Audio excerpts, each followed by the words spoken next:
And in this house, the most dire, horrible events took place.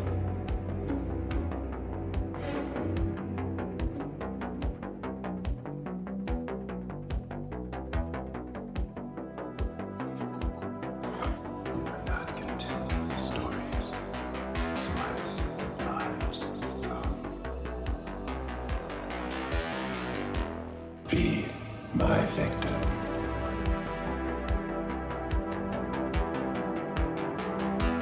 Through watching scenes of violence, through watching scenes of transgression, through watching scenes of horror. There's an enormous amount of sort of abattoiral excess.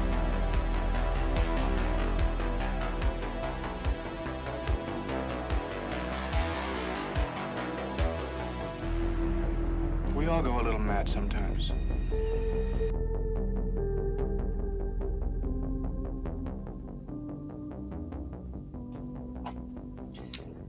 Hey folks, welcome to episode 39 of Double Feature Horror Show, the most based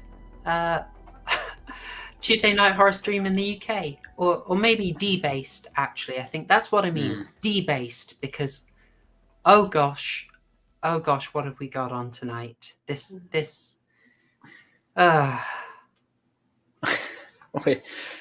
got something special. We've got something very special tonight, folks. It's a winner. Yeah, we're going to be covering... I'm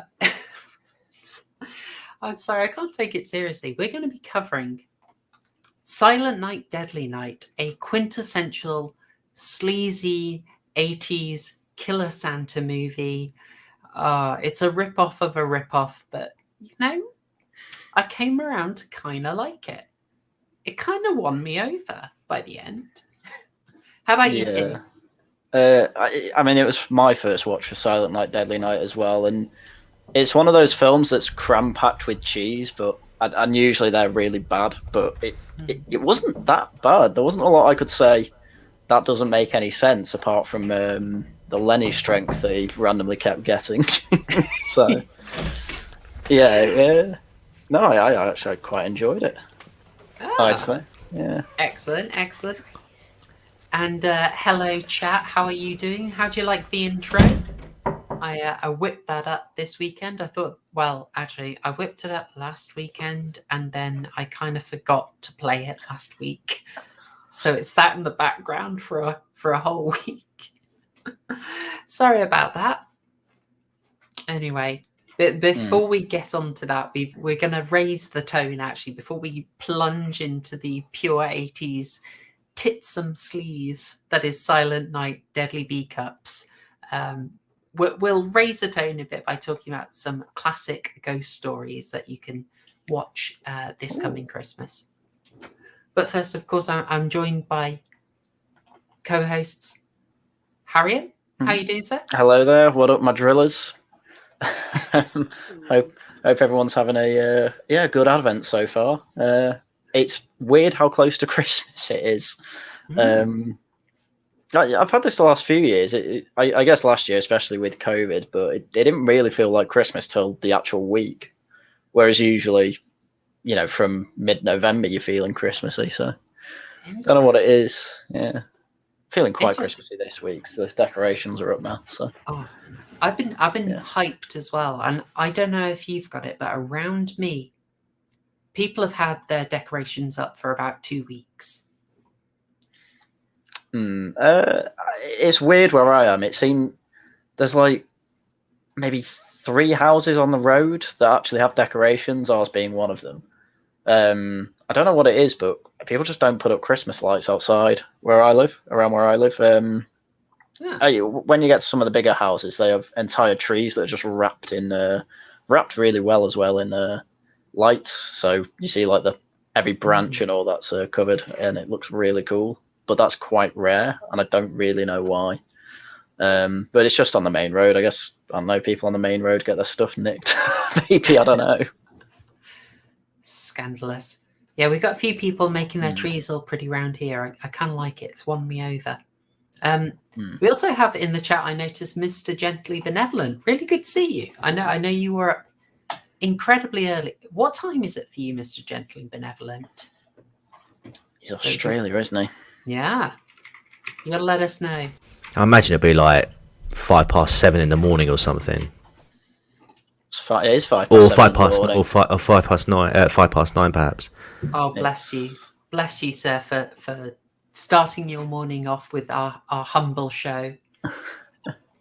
Oh, and we got someone in from Louisville, Kentucky. Awesome. Hey, Kevin Potts, good to see you. It's official, guys. We are a global brand. Oh, we're crossing state lines. Oh no! Oh no, he's gonna do it. Yeah, well, welcome wherever you are. How are you doing, that crime guy? I'm good, thanks. Yourself?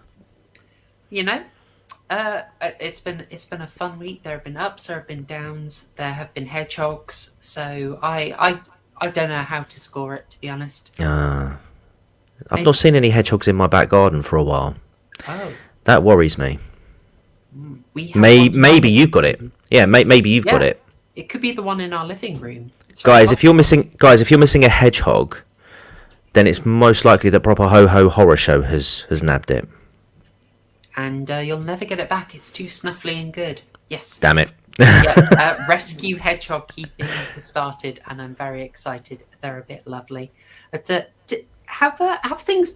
have people been decorating extra early around you, TCG? Not really. No. I mean, there's one house around the corner from me that seems to go all out. They've got like inflatable, like Homer Simpson. Homer Simpson wearing a Santa suit and like all this other bunch, but not really. Just the odd lights here and there, but nothing major. Might be just weird where I am. Well, anyway, I thought we should probably kick stuff off because we have been accused sometimes, just occasionally, of running slightly over our 2.5 hours allotted time. Slander, I tell you. It has been known, and you know exactly what happened. Oh no! Why is it just TCG getting it? Super Nanny Superior. Look, It's because I'm naughty, Haryan. That's why I'm naughty. Are you naughty? I'm naughty. Punishment. and also your helmet looked kind of weird when I tried to fit it to that. So. Fair enough. You don't want a wonky helmet, do you, Haryan? No, always have it on straight. Yes. Of course. Excellent. So, I think I might get into it now. Hopefully you've all managed to do your homework and you managed to watch 1984's Silent Night, Deadly Night. But before we touch on that, I want to very quickly just Febreze the stream. You know how it is. Just it's going to fool anyone who wanders in into thinking this is a classy joint. So I thought I'd talk a little bit about an alternative horror series that you could start watching, which is Ghost Stories for Christmas. Now, does that mean anything to you guys? No. Nope, not at all. I would not be surprised. Don't worry at all. I was put onto this by Charlie Brooker back in the day. And this is kind of an amazing horror resource come wintertime because there's a heck of a lot of the sort of fun side of things. Any kind of holiday horror, they tend to like to be kind of schlocky and fun. That's all good. But there's kind of a strain of wintry Christmas horror that tries to go a bit more sincere. And it's kind of impressive. So the Ghost Stories for Christmas were a series that were... Oh, by the way, chat, let me know if you've seen this. Just mention if you've heard of any of these, if you've seen any of these. I'll be interested to know because this could be a brand new recommendation for you. So starting in about 1968, the BBC started producing filmed adaptations of the ghost stories from M.R. James. M.R. James was a chaplain at, I want to say Cambridge? I could be King's wrong. College. Oh, thank you, Star. And as well as being a chaplain, he dedicated himself a little bit in the literary arts, and he produced ghost stories set around wintertime. And Eventually, in about 1968, the BBC started adapting them. They're quite amazing. I believe the first one, let me get it here. Gosh darn it, what was it called? The Stalls of Barchester, I think. The Stalls of Barchester. Fantastic. And that is about a chaplain who takes over after the, a priest who takes over after the death of a prior chaplain. All of this, of course, being told in an epistolary fashion. So we're not hearing from the priest directly, we're hearing from an archivist investing the writings of the priest. So this is very sort of classic Victorian literary technique here. Oh, fantastic. I'm seeing people have seen it. They're lovely and slow paced. They're incredibly atmospheric. It is fairly subtle. It builds up to a nice disturbing ending. And there are quite a few of these that they're very varied in tone, I would say. Some are a lot more successful than others. I would say the Ash Tree is incredibly different. The Ash Tree is done in 1975. That is a lot schlockier. That's when they had a bit more license, so you get some nice sort of weird latexy, gory effects, which it wasn't like, you know, someone torn apart by a chainsaw. It was a weird creature effect, but it was very interesting. And there seem to be about 12 of these. Now, you can buy, if you're so inclined, the Ghost Stories for Christmas, made between about 1968 and, let me confirm, 1978. You can buy the 6-disc collection. But a little word to the wide, guys. Turns out that almost all of them are on YouTube for free. Oh, that makes wow. it cheaper. Nice. So, I mean, the BFI, bless them, they have produced a very comprehensive box set with all sorts of bonus material. Mr. Gently Benevolent, it might actually be... you might have this box set. You might have this one. If you think you might be interested, I'd say hop onto YouTube and get searching for the... why do I never remember the title of it? The Stalls of Barchester. Give that a go. See if you like it. There's also Whistle and I'll Come to You, which they remade in 2010 and was also very good. And if you want something, you know, kind of with an 80s feel, the Ash Tree is closer to that. The Signalman is one that I felt didn't particularly land, to be honest. So they are a bit variable, but the fun thing is you can see these for free. They're all on YouTube, and if you want a bit of fun Christmas spooky viewing with a bit of class and a bit of English heritage to it, you can do a lot worse. So quick recommendation to you all. Sometime over the Christmas holidays, look up one of these. I think you'll really enjoy them. How was that for a quick topic? Short, swift, and to the point. I know, right? Yeah, it seems something I'd give a go. I think they've got a new one out this year, actually. Yeah, that was something that interested me. Is I found out that they started making them again. I mean, it comes in fits and starts by the looks of it. Most of them were made between 1968 and 1978, but there was a revival, I think, with one done in 2005, and a series that they started doing with Christopher Lee in the early 2000s. I haven't actually seen the Christopher Lee ones, I've got to admit, but those are ones I want to watch. And I think it's Peter Capaldi they've got in for the ones this year. I think Peter Capaldi was in 2019's one. I don't recognise anyone from this year. Oh no, I do. Rory Kinnear. I know him from. Yes. He was in Quacks. He's in quite a few things actually. I don't recognise anyone else though. John Hopkins. Oh, he's in Tim Burton's Alice in Wonderland, apparently. I don't know. Don't know these people. And then a Nikesh Patel. Thanks, Dunno. BBC. Very cool. All right. Well, it could be worth it. You know what? Give it a bit of bias. Yeah, I thought I'd keep it short and sweet because I have got a bit of a tendency to. How would you describe it when we cover the BBFC? Thrilling, Northern based. riveting. Have a Thank go at you. me for Destiny's Child again. Yeah. That's all fair. That's all fair. All right, folks. Well, that was a short and sweet topic. Shall we get into Silent Night, Deadly Night? Because I know we need lots of time to unpick all the really important symbolism. It was an incredibly complicated plot, I have to say. I was lost.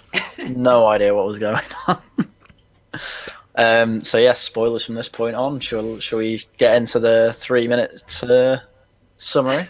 Before we do, I'd just like to say that I do like how the picture on screen right now makes it look like it says Silent Night, Deadly Night half. Although, mind you, the second film is pretty much half a film. It is. It's a shocking situation. We'll talk about the second one briefly, but oh my gosh. I didn't watch the second one. Was I supposed to? No, I wouldn't Good. make you do it. I'll just talk a little kinda bit wanna about watch the it. infamy. I mean, if you want to watch it and give us an after-action report next week, I would be very interested to hear. I might live tweet it. All right, folks. Next week's topic: Haryan is going to give us his review of Silent Night, Deadly Night 2. Oh, God, I might just. I'm going to put that in. Oh dear. It's official. You've said it now. You've said it now on the internet, so it's official. Luckily, I should have time to watch all the films we need to. Now, TCG, We'll see. you had seen this film, right? I had. Oh, I've just forgotten, guys. Before we go into the film discussion, this is on YouTube, and you know what you've got to do. You've got to pull out this channel from the car, throw it to the ground, rip open its top, and just Slice that expose the like and button. subscribe button and slap those buttons around. You pick up that like button and slam it on some stag's antlers. Give that subscribe button a good whipping like the naughty boy it is. Fantastic. You see that favourite button, you pick it up and you throw it out the window and have it covered in glass sticking out of it all over. Punish the like button. Punish the like button, absolutely. Naughty, The subscribe they've button's been naughty. I'll give some forewarning for this. So I had only seen Silent Night, Deadly Night 2. I actually watched it with Rose of Dawn. She said, "You've got to watch this," and it was memorable. It was one of those. How was this released? Yeah. Yeah. I mean, I was going to say the room's memorable. So that's not necessarily a compliment. No. I'd say this. Well, I won't get too. Oh, TCG, you might be a bit loud, mate. You might be coming on a bit loud. I don't know. Oh, I do that sometimes. I mean, it's sounding okay to me now, but I don't know. Yeah. How about now, Maverick? Is that good? Let us know, chat. Let us know if there's ever any audio. Just tell us. We won't be offended. I'd say Silent Night, Deadly Night 2 is possibly the only film that can rival The Room in terms of what the heck am I watching? I definitely have to watch it then. I think we got to. But this one, because, well, from the second one, I knew this was going to be some sleazy glory. You know, if Linnea Quigley being in it didn't give it away, I knew this would be sleazy glory, so I went into it with you know, like basic 80s trashy horror sleaze mode engaged. So I decided with waifu we were going to drink for tits. We were going to drink any time someone had a gun that was utterly useless. Nice. And they might as well have brought a pot noodle. And drink for the duration of any slow motion. Nice. Did you ever stop drinking? Oh, we're just like... You must have been smashed. Turds. Yeah. Let me guess. That was awful. Let me guess. You were having your stomachs pumped by the end of the evening, right? That was, Yeah, it was brutal. yeah, Just- there was an ungodly amount of tits in this film. I was surprised. Very it was, surprised. and they didn't make you wait for them. No, it did. No, It there was did no put teasing. it did put Friday the 13th to shame in that regard. I must admit. You only get one set of bobbins in Friday the 13th, I think. Mm-hmm. It's kind of, it's a trademark. It's a tradition of that franchise. Yeah, exactly. I'm And just. it seemed to, and it seemed to reduce as the Silent Night, Deadly Night films went on. Oh, what's this? Maggie, chatterbox to the room. Oh, I've Oh. not. I've not Makes heard of teeth seem chatterbox. wholesome. Oh gosh. All right, I might have to look into this. We are going to do teeth one day on stream. I've said I'll get per one for teeth, but Oh, it might be jeez. too wholesome. Oh dear. I kind of Okay. want to take on it. Make her watch it. Same. Okay, so You know what me? Haryan's getting told off by his missus. She Alright. just said Tosh knows what teeth is. She doesn't want to come on for teeth. Oh, That'll Rumbled be again. on me. rumbled again. All right. Well, we should Right. probably discuss a little bit of the background. Like, this is a 1984 slasher. You know, not by a particularly prominent person, but with some interesting characters. There are. I mean, I'd say the most notable person is Linnea Quigley. She's a bit of a fixture of the schlockier end of horror. You're probably going to know her most well from Return of the Living Dead. If either of you've seen that, No, it's me. I think I No. have. Yeah, I think I have. yeah, it's okay. Return of the Living Dead might be interesting. I think it is a lot of fun and the effects are great. It's got a very anarchic vibe to it, like lots of crazy energy. Mostly, it's also written and I believe directed by Dan O'Bannon, who wrote Alien, and where Alien is sort of somber and serious. Return of the Living Dead is kind Oh. of crazy. Yeah, no, I have seen this. Yeah, I have seen this film. Yeah, it's bonkers. In the best way. Yeah, Linnea Quigley is she's one of the punks, and she takes all her clothes off in record time. I think it took her a little longer in that film than it did in this, but you know, still good effort.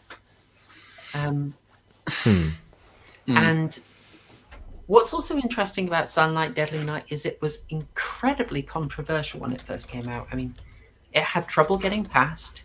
The main initial release was 75 minutes long. That is That's right. super quick. That is Le Cousin Dangereux lengths. This is super quick.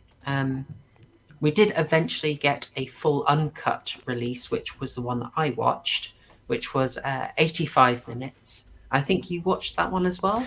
I did.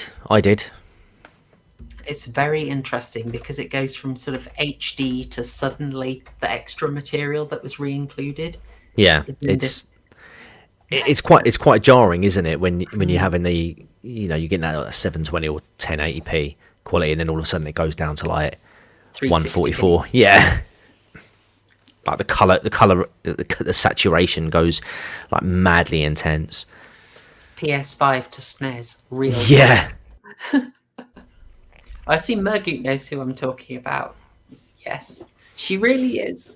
She really is. I mean, I think Scream Queen is kind of overused, but there are lots of actresses who are called Scream Queens who have only done sort of like 2 or 3 horror films.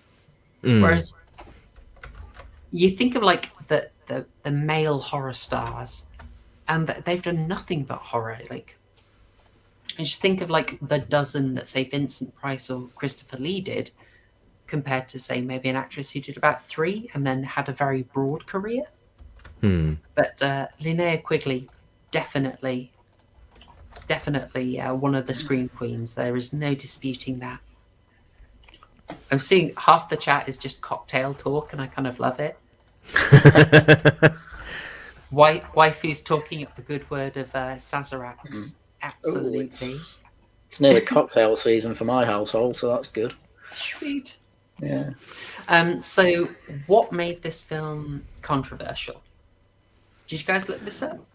I didn't look it up, but I would imagine it's probably something to do with tits and. Well, I think I know one of the reasons why it was controversial was because of the way it was portraying Santa Claus.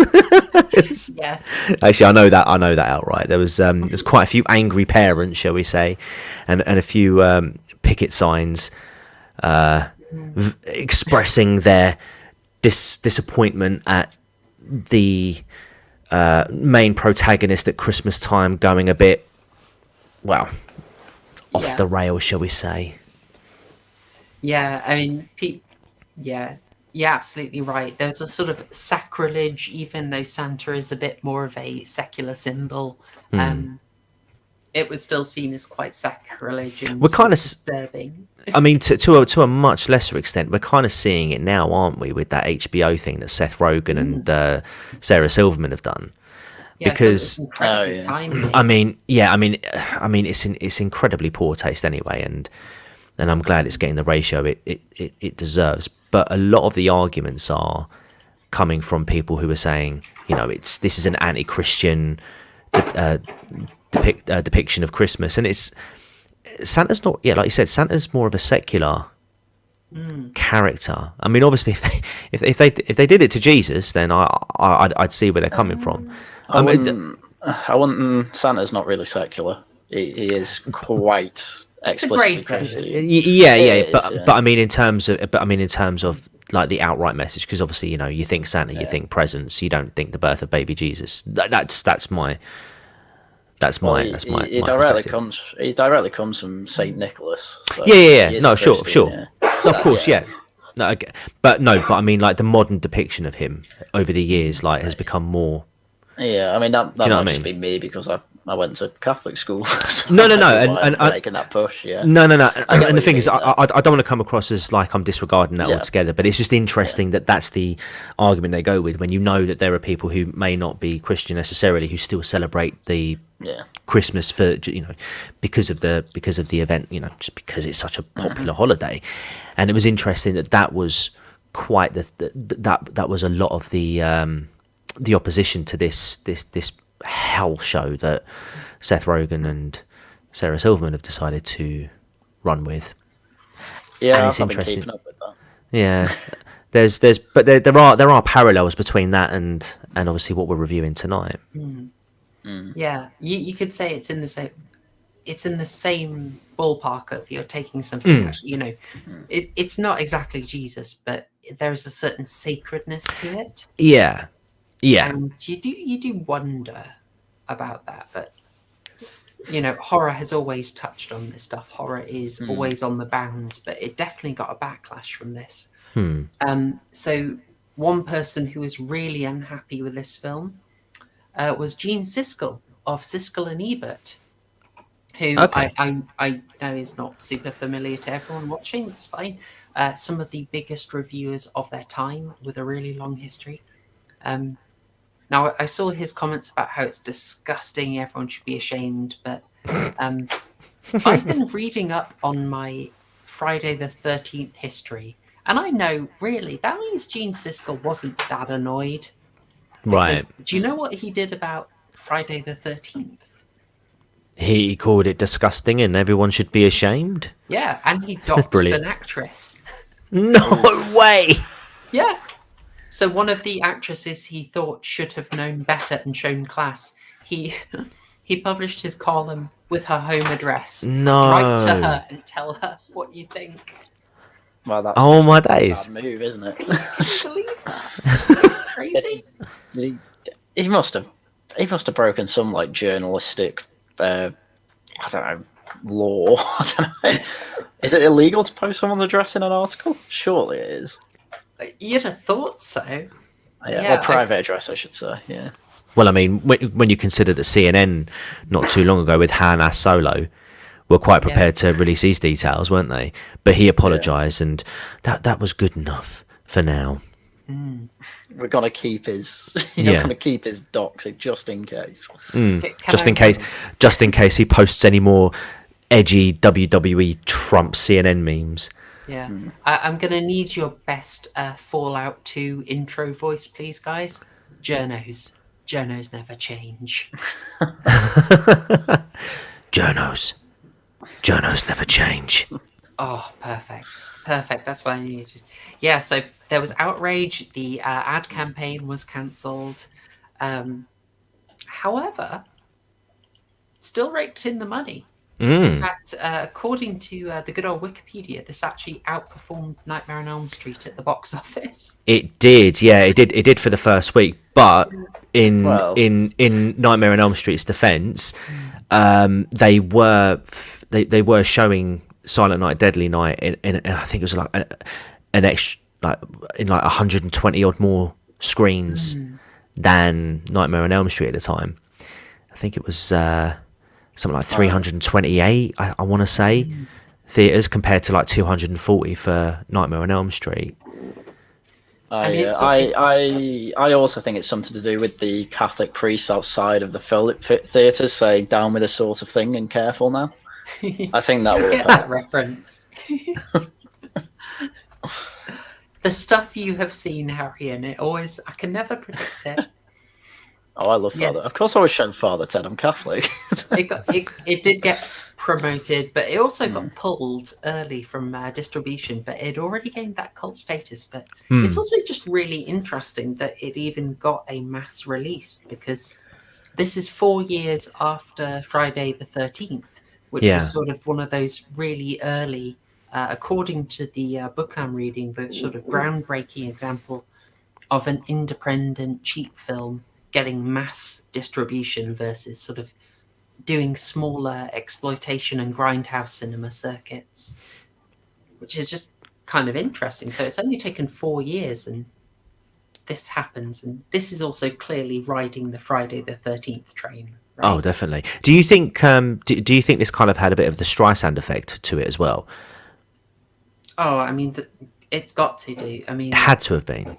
Because this film, man, honestly, this film, it's like if the Catholics and all the angry mums just like hush their mouths and just let this come out, I don't think we'd be talking about it today.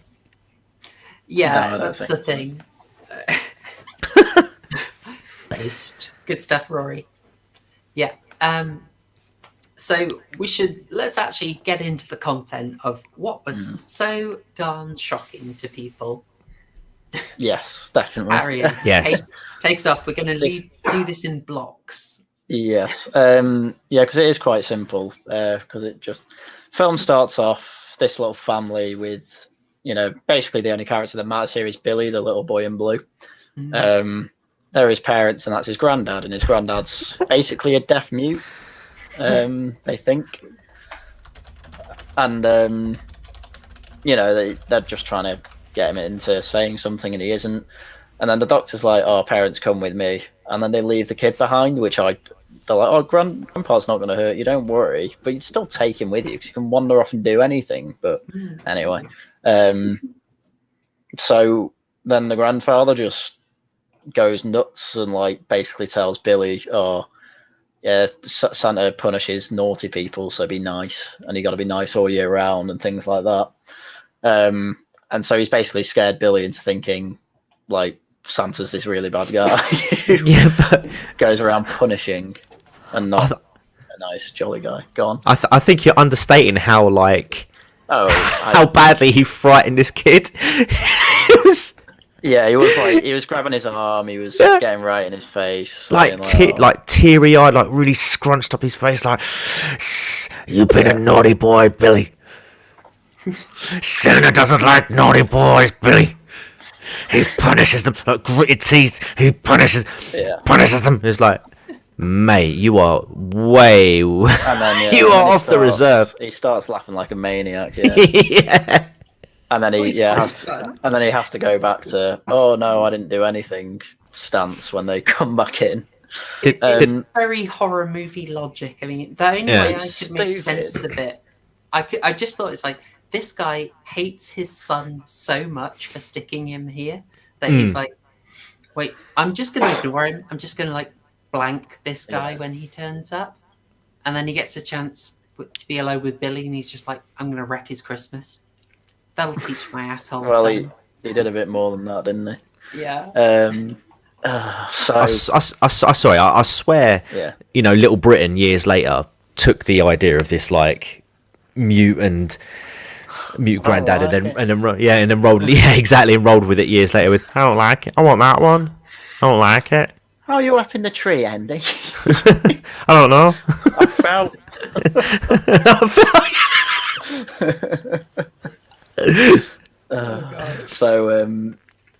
It's a fairly pointless intro, but it's schlocky glory. It is schlocky. It doesn't make sense, but it's you need this scene. It would only be 69 minutes if we didn't have Cranky Grandpa. Yeah, I mean, all this is in for is to plant the seeds of what happens to Billy. Because then he's in the car with his parents and he's asking about Santa, saying, I don't want to see Santa because he punishes people. And they're like, who told you? He's like, Grandpa. And then the dad's like, oh, he's making that up. Grandpa can't speak. And then she's like, why would he lie, though? Which is a good point. And then we cut to a scene of a Santa going into a shop, being all, friendly and stuff. And the store guy just starts putting money in a bag for some reason. Oh, no, starts putting stuff in a bag that he's buying. And pulls a gun out and he's like, you're being held up, idiot. Give me the money. So he starts to go for the till for the money, but he also has a gun. Draws the gun, but gets shot by the Santa. I think once at first, but he's still alive, so he tries to point the gun at him again, and he just gets shot 3 more times by Santa as he steals the money. So there we go, we already have a killer Santa. But this isn't the Santa that the film's about. I actually kind of like this scene. Yeah, I did. I like the gunshot to the head effect. Yeah. That was pretty impressive. Yeah, and then he just gets in his car and drives off, but then as you can see, well, you can't see, but Santa's car breaks down and they just happen to be on the same dark road. So he needs to carjack someone, and they're the unlucky ones. They're like, oh, it's Santa, he's probably going to a party or something, let's help him. And Billy's obviously like, no, he'll punish you, no. And then what happens? He tries to carjack him, the dad gets shot. The mum, she gets dragged out of the car by Santa. I don't know what happens to the baby. I think she just leaves it in the car. Yeah, left in the car. Yeah, Billy starts running away and hiding behind some bushes. Santa's just... I don't know why, when he's fighting her, he rips open her top. And, I think it's for the audience. It is for the audience. It's because the only people that are going to watch this film are boys around the age of 16 to 25. Oh, cheers, Haryan. I feel old now. All right, I'm mentally handicapped. I'm pretty sure I was in that age demographic when I first saw this film. That's how long ago it was. So yeah, just rips the top off for no reason, and then he's like, basically half raping her, but doesn't. I'm not supposed to say the R word. Struggle snuggling. Yeah, and then it's a bit late for that. And then gets his knife and just slits her throat. And obviously Billy's seeing all this from the bushes, and in his head he's just going, "Oh, they're being punished." I think the reason he thinks why is because, like, the mum says, "Oh, Grandpa's a kook" or something like that. He's like, "That's naughty. Don't say that about Grandad." So yeah, he thinks this is just Santa punishing. This is justification for them bad mouthing Grandpa. Yeah, so obviously he's orphaned, so he goes to a Catholic orphanage and there are strict nuns there because there's no other type of nun. Just on this though, it is quite a nasty scene, Oh, yeah, it's horrific, but it's just like, I don't know why he's so trigger happy. The Santa. Yeah, that he's just. Sorry, Fez. It's it might be there might be giggling in the background with Haryan. But yeah, it's weird because I think this Santa actually does a good job, and maybe with different direction, the scene could have been reasonable, like quite scary, because it goes to a really horrible place, but it also decides to go to a sort of round, wobbly place because they wanted to show some boobs. Yeah, It's so unnecessary. well, As you do. yeah, I mean, it could have just been he shoots the dad. That's all that really needed to happen. And then maybe the mum, while protecting the baby, is fighting back a bit. And okay, he's a bit trigger happy, and he just shoots her once and then goes off. But it's just the fact that he's basically just a rapist. It's just needless. And then because he wants to kill the kid as well, but you don't see it in this scene yet. So so I don't know what happens to the baby here or anything. So it goes to the orphanage, doesn't it? I was going to say right past it. Yeah. Well, it kind of begs the question why he would want to take out Billy, but not the little one. It's just like you don't want a baby to die. That's basically what the story says. It reminds me of The Boys, where in the second season, where after he blows up the house, spoilers everyone. Then Homelander apparently saved the baby. And it's like Homelander wanted that baby dead all season 1, but they didn't want to then say as well, Billy killed the baby. It's exactly like that. You cut to the orphanage, and Billy's drawn this picture when they're all supposed to be drawing Santa. Clearly, he's still a bit traumatized by watching his parents be killed by Santa. It's a bit of a classic. Makes sense. Like this child draws spooky picture thing. It's an absolute classic. It's a trope. I just feel like this is sort of it's really sort of trying to say get in on the joke. Like the film knows it's silly at this point. He's trying to make it funny, I'm sure. Because it's so over the top. I don't know. I mean, but I don't know about over the top. I've drawn pictures like this before. Oh, not of Santa. What, did you never used to draw I used to draw pictures of war and stuff. I used to like drawing guns. Yeah. And stuff No, I guess, yeah. I don't think it's any worse than that. But that matches the context, though, doesn't it? War is war. War isn't Christmas. This on the other hand. Yeah. Deeply subversive.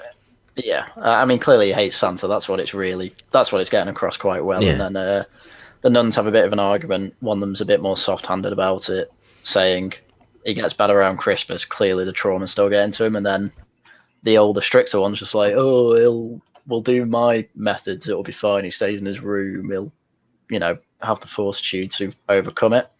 And obviously the more soft-handed sister's like, nah, you're gonna make a murderer. That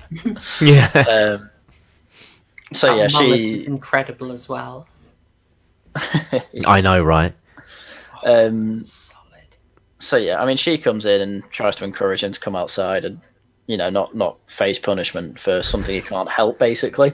So she just walks off, and then he's free to go around the orphanage, and he just happens to find the one room at the back where a couple of other, I guess, orphans who are obviously older. They're having a bit of a romp. I'm glad you added that into that sentence. Are a bit older, because that this film isn't that. Yeah, it's. It has at this point made you go about 8 minutes between bubs, so you need to get them in. Yeah, you need more bobs. Definitely need more bobs. Can never have enough bobs. Yeah, and she. I mean, what's funny is that the elder sister walks in, just instantly says, she says like, "What are you two reprobates doing?" or something. And she says, "You've been naughty. You need punishment." And it's just like this dialogue. It's really heavy-handed. Yeah, I get it. Speaking of the dialogue, in that moment where he's spying on them horny bonking, the movements for me didn't correlate with the noises that were happening. It was almost very still, and I'm not going to repeat the sounds on air because no. Okay. But it sounded like there was a little bit more energy going on there than what was actually being portrayed on the screen. It was disavow. Not how I would do it. That's what I'm saying. I don't want to follow that. That sounded I mean, wrong. I meant the scene. I meant the scene. Well, I'm Get your mind out the gutter. I'm a good Catholic boy, so I covered my eyes for those scenes. Good lad. Good lad, So, Harry. Yeah. Well, I'm saluting. so I can't comment. Let's point out again the obvious in the sort of no one cared when making this category was the whole the nice nun on screen at the moment sort of walks off and Billy, she says come outside and then she closes the door on him for like no reason.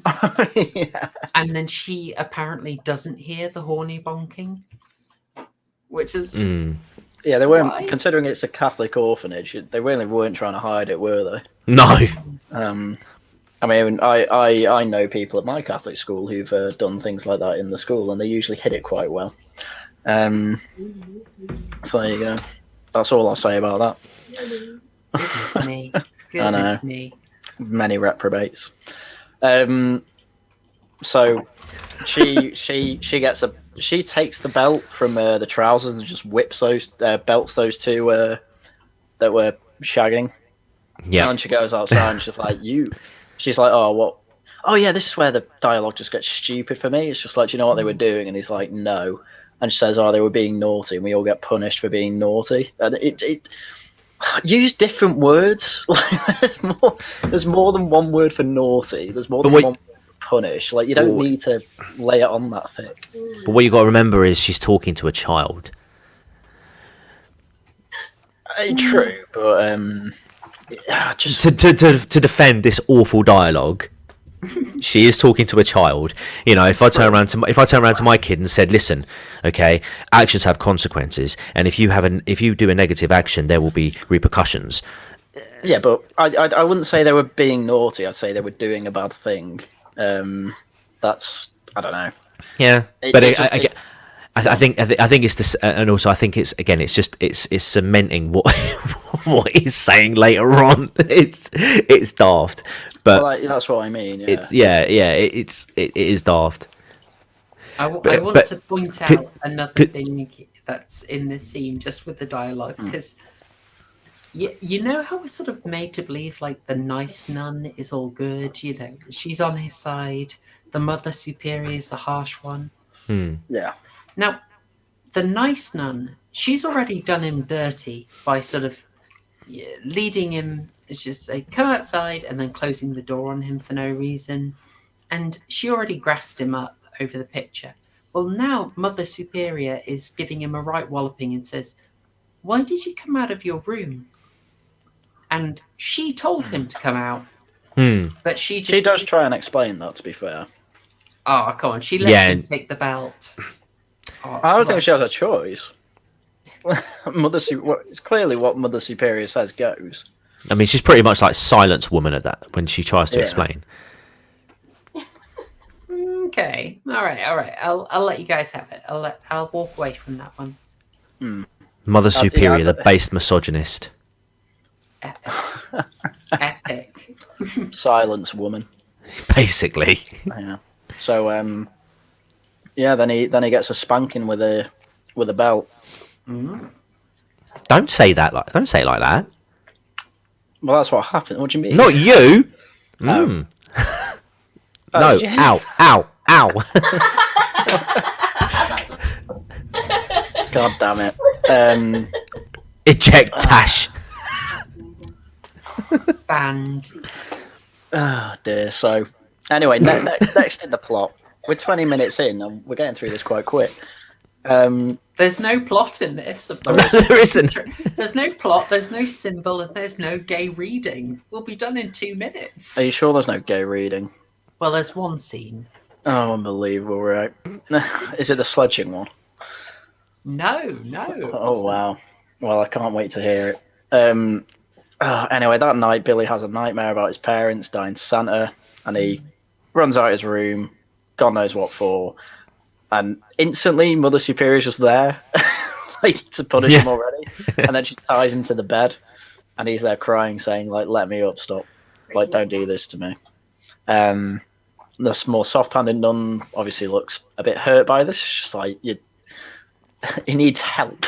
Stop treating him like a Victorian jail or whatever. But obviously she can't do anything because she can't help because Mother Superior is just so set in her ways, basically. So, next scene, it's Christmas, and they're all getting their presents and stuff, and she says, "Oh, are you going to be nice today, William?" And he says, "Yes, I swear." But then a Santa Claus comes in, and he is forced on William's forced on Billy is forced on Santa's knee, and the whole time he's like clearly not wanting it. Yeah. He's like, "No, I don't want to do it," and the Santa's trying to be friendly, obviously, and so Billy tries to get away. Santa grabs him, so Billy just turns around and smacks him in the face. Oh yeah. Yes, and he goes to nosebleed, and he comes up saying, "What the hell's wrong with that kid?" Yeah, a proper decent left hook, I might add as well. Oh yeah, he didn't pull back. Yeah. Clearly, that is just. Yeah. This is the film just trying to have a bit of fun with it, Like it's harsh, but it's having fun. Comment. Quiet, woman. Sorry. It's because Tash is reading the comments. And Wholesome Chicken Wrangler just said, "I bet you've got Haryan pegged," and that is a. I didn't press mute in time. You're very. It's a genuine reaction. I know. Filth. Keep it a family-friendly stream, guys. Family-friendly.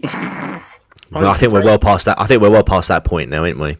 We've had so many tits, and we've already had a struggle snuggle and a actual shag in this. Like, there's more to go. Do you know how hard it was to get screen caps that weren't tits? I had to be very selective. True. So, after he punches Santa, he goes to his room in a corner. He's kind of hugging himself, saying, "I didn't mean to be naughty," and stuff like that. So, clearly going a bit insane. But then we just skip about 10 to 15 years or whatever, and the nun's at a toy shop with the owner saying, "Look, this kid needs a job. Do you have any openings?" He says, "Oh, I need one for a man." It's like, "Oh, well, why don't you meet Billy?" Here he is, and he's now a jacked teenager with what I can only call a creepy smile. Oh yeah, so this is the bit I thought was super gay.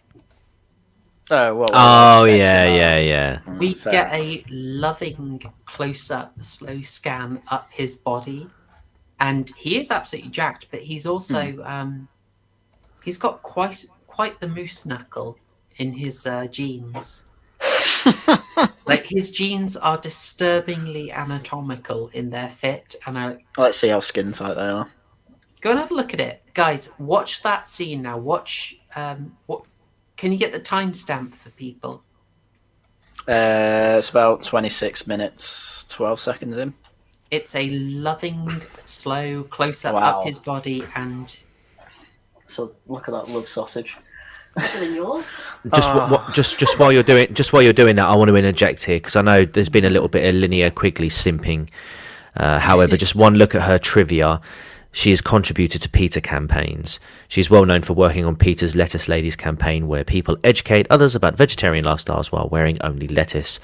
She even had a poster made to promote this animal rights campaign. Disavow.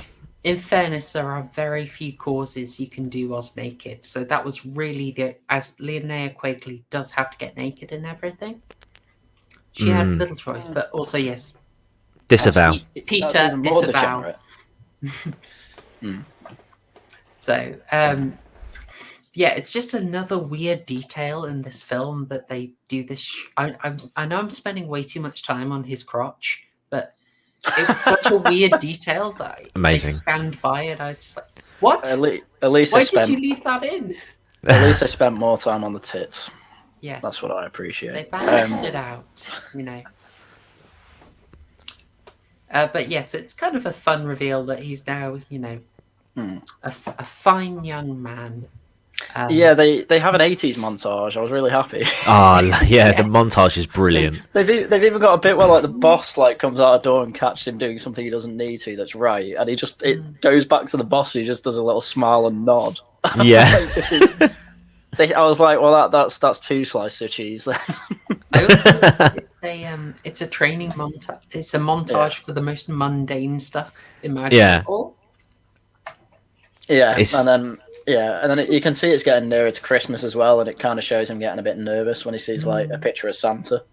By the way, this boss, best character in the film, right? Yes. Excellent. I don't know. I can't. I like the killer Santa. Maybe I really enjoyed the boss. He's perfect. It was funny. He's just injecting lots of life into this. He's got a lot of character because I don't know what the actor playing Billy was told, but he is kind of, he's not super expressive for most of it, whereas the boss is having a fantastic time. Oh, the boss does have my favourite line actually, which we'll get to. Okay. Yeah, because I mean, the plot is so thin. We're half an hour in now after that montage. I think so. Yeah. And the Christmas stuff's all getting put out, and then you have this little scene where what's it called? Billy's checking out Pamela, one of the other store workers, who's a woman, obviously. And then he has a little argument with someone who's slightly higher up than him. Might be a supervisor. I don't think it is. Yeah. Down on the left there, and he's just like, what's been wrong with you recently? You're not doing your work, you're distracted, and all that. And obviously, you can't just say, "Well, I'm scared of Santa." Yeah. So he's just like, just leave me alone, like leave me to it. It's like, if I leave you alone, you don't do your work and all that. So they have a bit of an argument. It's not that interesting, I'll be honest. But after that, Billy just, sorry if you can hear that. Yeah, Billy goes out, sees Santa, and he has a bit of a panic because he has a flashback to Santa trying to come after him, and falls over some of the stuff out there. And then Pamela's like, "Are you all right?" It's like, "I'll be fine." And then goes off, and then he has a wet dream that night about him and Pamela, which has to be one of the weirdest kind of. It was a weird scene. There was a lot more. How can I put this in a family-friendly stream? This is cringe. There was a lot more. Oh gosh, give me a euphemism, guys. A lot more. It was just been described as cringe. Yeah. I'm just saying. We just spent a lot of time on a very hairy ass crack in it. Oh yeah. Yeah. And I was like, why? It wasn't the most hair-raising scene. No. Yeah, and then I mean Santa stabs him at the end of the dream, and then he wakes himself up. Doesn't he like huddle in the corner, and then it sort of he does switches between him and his younger self huddled in the corner. Yeah. I didn't mean to be naughty. I want to be good. Yeah, because he's clearly associated sex with naughty. Yes, and which every good Catholic boy should associate. I was saying, can you blame him? Because the last time he saw a horny bonk action, he got whipped for it by Mother Superior. That's true. And he saw them get whipped as well. And she explicitly told him he was naughty, and they get punished, and punishment is good. See? Yep, true. Plain English. So pure and simple. Yeah. So next day it's Christmas Eve, and the store owner's been told that his shop Santa is broke his uncle's ice skating. As you do. Yeah, quite. It's actually quite a funny scene between. Is it? Oh, what's she called? The one we were saying about all the time. Which one's what are their names again? Leanna Quigley. That's it. Quigley, yeah. She's not. Yeah. She's really she's in this, right? Yeah. She's Denise, which is she's Denise, and then she goes back to her. Assistant. She just kind of disappears at one point in the scene, and anyway, we'll get to it. Yeah, I mean, she's at the front of the store, but she, I quite like the scene between her and the manager, just because she's not being clear. Like, she's like, "Oh, why am I doing all the answers for you? Ask for a temporary." And she's like, "Well, they've only got women." And he's like, "Why does that matter?" It's like, because we need someone of the male persuasion, because it turns out it's Santa. So, and he's got to be big and jolly. Which at that point I thought she was saying, "Oh, it's got to be you, the manager, doing it because he's fat." But he just goes straight into the back, and he's like, "Hey, Billy, you know, the most muscular guy, the least fat." It's because it's because he outright sort of when she sort of hints at him, he's like, "I'm not doing it." Yeah. So he's like, "Oh, will you do this favor for me?" And Billy's like, "Yeah, I'll do it." And then next scene, he's dressed up as Santa, just looking in the mirror, looking really scared. So, I have some thoughts about this scene. Go on. I found it genuinely quite upsetting and disturbing. Like, I can't imagine given how much he hates Santa, I can't imagine him ever going near a beard, let alone the whole costume. But then he's just got the whole thing on. It's a bit handy. So if you haven't managed to do your homework in this, the guy who's deathly afraid of Santa, he has a proper phobia, has been made to be Santa. You know, we needed this for the plot to happen. Yeah. And so kids are visiting him, and we just get a cut to this scene with a little bit of audio before we actually see what happens. And it's this young girl sitting on his lap, and he's basically kind of chiding her and telling her to behave and sit down. And it's actually, I found it really quite disturbing. Am I alone? Well, I found it more funny because prior to my rewatch of this, right, I looked over, I watched Dead Meat's kill count on this film, and when he got to this particular bit, the bit that stuck with me was how he commented on how the parents seem to really enjoy Santa's method of entertaining the children. And so that just sort of stuck with me because they're like, he's sitting there like, be good, otherwise we'll punish, I'll come to you. And they're like, oh, isn't he so good with the children?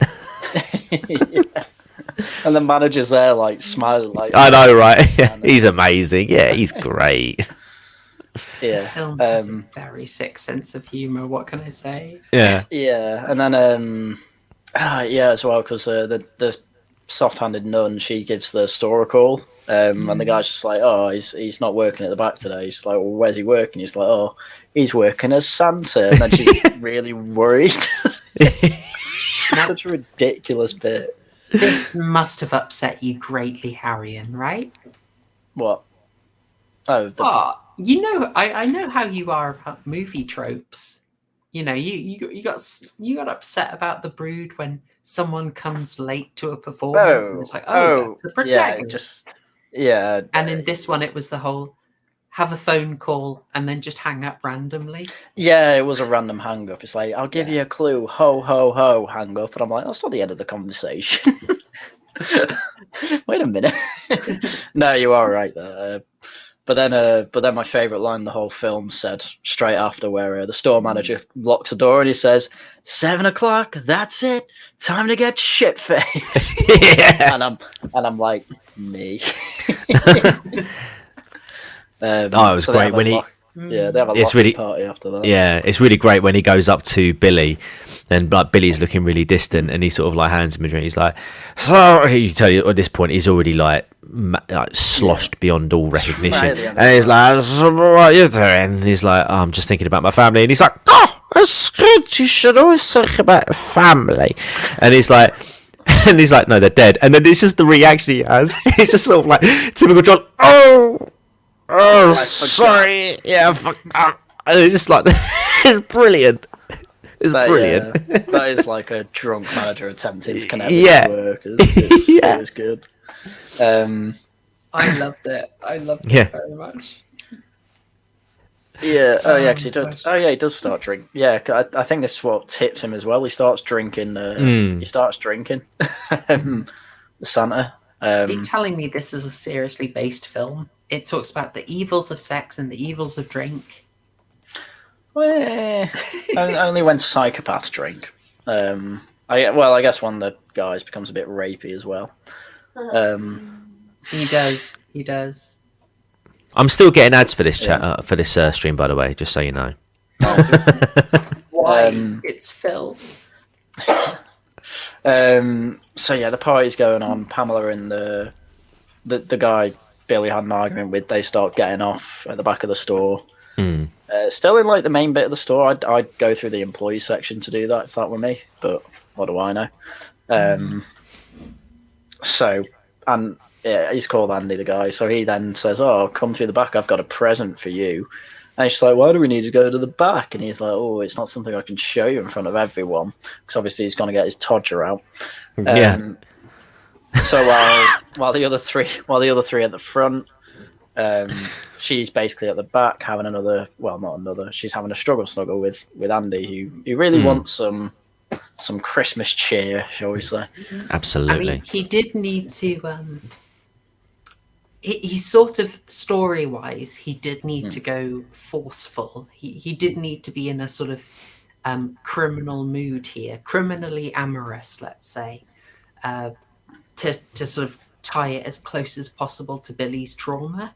Yeah, because Billy goes to investigate. Yeah, this is all about the justification about winding Billy up enough to make him flip out. Yeah. It's because he sees because he sees Andy rip open a shirt, and she slaps him as his mum slapped the Santa in the flashback, and that's when he starts to. That's where he starts to, have the flashbacks again, and it's when he starts going murderous, and this is the part where he only ever has 2 lines for the rest of the film. He starts either saying naughty or punishment after this, and they're the only 2 words he says. Not true. We'll get to that. Okay. Because he has a bit of a breakdown, and then just kind of has a realization, gets up and says, "Naughty!"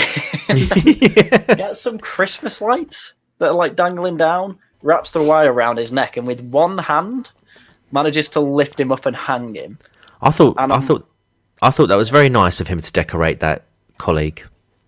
Well, how the hell is he lifting him up with one hand? He's got Michael Myers strength. Well, I call it. I guess the family-friendly way of putting it is Lenny strength, but it's. Oh gosh.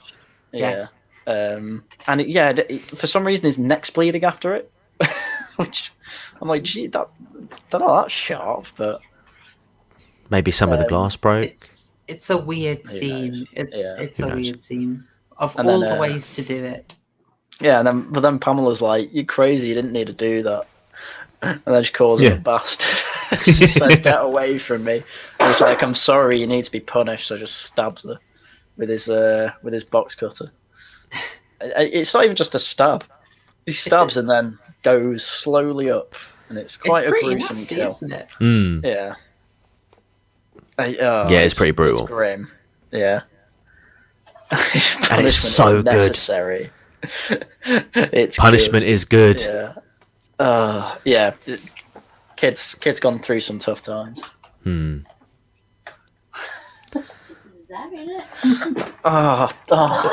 Although, am I right? Am I right in thinking this is the only time you really sort of see him display any form of superhuman strength? No, basically. No, I wouldn't say so. I'd say, well, I guess putting her up on, well, when we get to the other kills, they kind of have super strength. We can determine them. Yeah. This is probably the most egregious one. Yeah, it's an interesting way of doing it, though. Like having it so that he's. What I kind of mean is, a film would usually try and parcel the kills out, but he just basically finishes everyone off within a fairly short amount of time. Yeah, definitely. It's very well. I guess that's why it had controversy. It's very kill happy, which I'm all for with a film like this. So obviously, because killing people is loud work, the manager's like, "Oh, I heard something. I'm gonna go check." And he's drunk and not really looking properly, and he's like, "Nothing's going on here." But then out of the corner comes Billy, who he gets him with an axe, doesn't he? Do you see this one properly? Yes. Oh, it's a hammer. It's a hammer. It's the hammer in the claw end. You also notice at this point, Denise and her boyfriend have just disappeared without a word. Like there was no scene explaining where they went. They just weren't there suddenly. Oh right, yeah. I see what you mean. They might, I don't know, they might have gone home or something. It's getting to the end. It wasn't getting to the end of the night though. No, you're right. Where are they? They just disappeared. Because the door's locked. Yeah, and the other weird thing with the manager's death, and it comes up a little bit later, but something I noticed. When his body is discovered, he's still got the claw hammer stuck in his head, and it looks kind of nice. But they do this sort of dun dun dun, like with each movement getting closer. Yeah. Except they didn't actually move the camera closer for the setup. They just enlarged the picture. They just zoom. Now, I've edited enough movies that you notice this. It's like, oh, you lazy buggers. I don't know. I was fine. I didn't notice myself, but so yeah, she finds the body and tries to escape, but door's locked. So and then you get the establishing shot where Billy gets the axe. And then she slander calls Santa, Haryan. It's Billy doing it dressed Billy. as Santa. Yeah, This so isn't sacrilegious. No. Exactly, yeah. So she gets to the phone, calls 911. They answer. Just the answer, he puts his axe through the wire and also the table. A bit too far, so he has to struggle a bit to get it out, and that gives the assistant manager some time to escape. So then you're in a toy store with Santa going around with an axe trying to kill you. Don't know why he's trying to kill her. He just goes on a kill streak now for like... I'm not really sure why, because I don't really know why he killed the manager, because he didn't do anything naughty. He's trying to unlock a tactical nuke. Maybe. I mean, that's a 25 kill streak. That's going to take some doing. He should have the UAV by now, though, so that'll help. Yeah. It's a Call of Duty reference. Oh. I haven't played anything since Age of Empires 2, so Wow. These references are beyond me.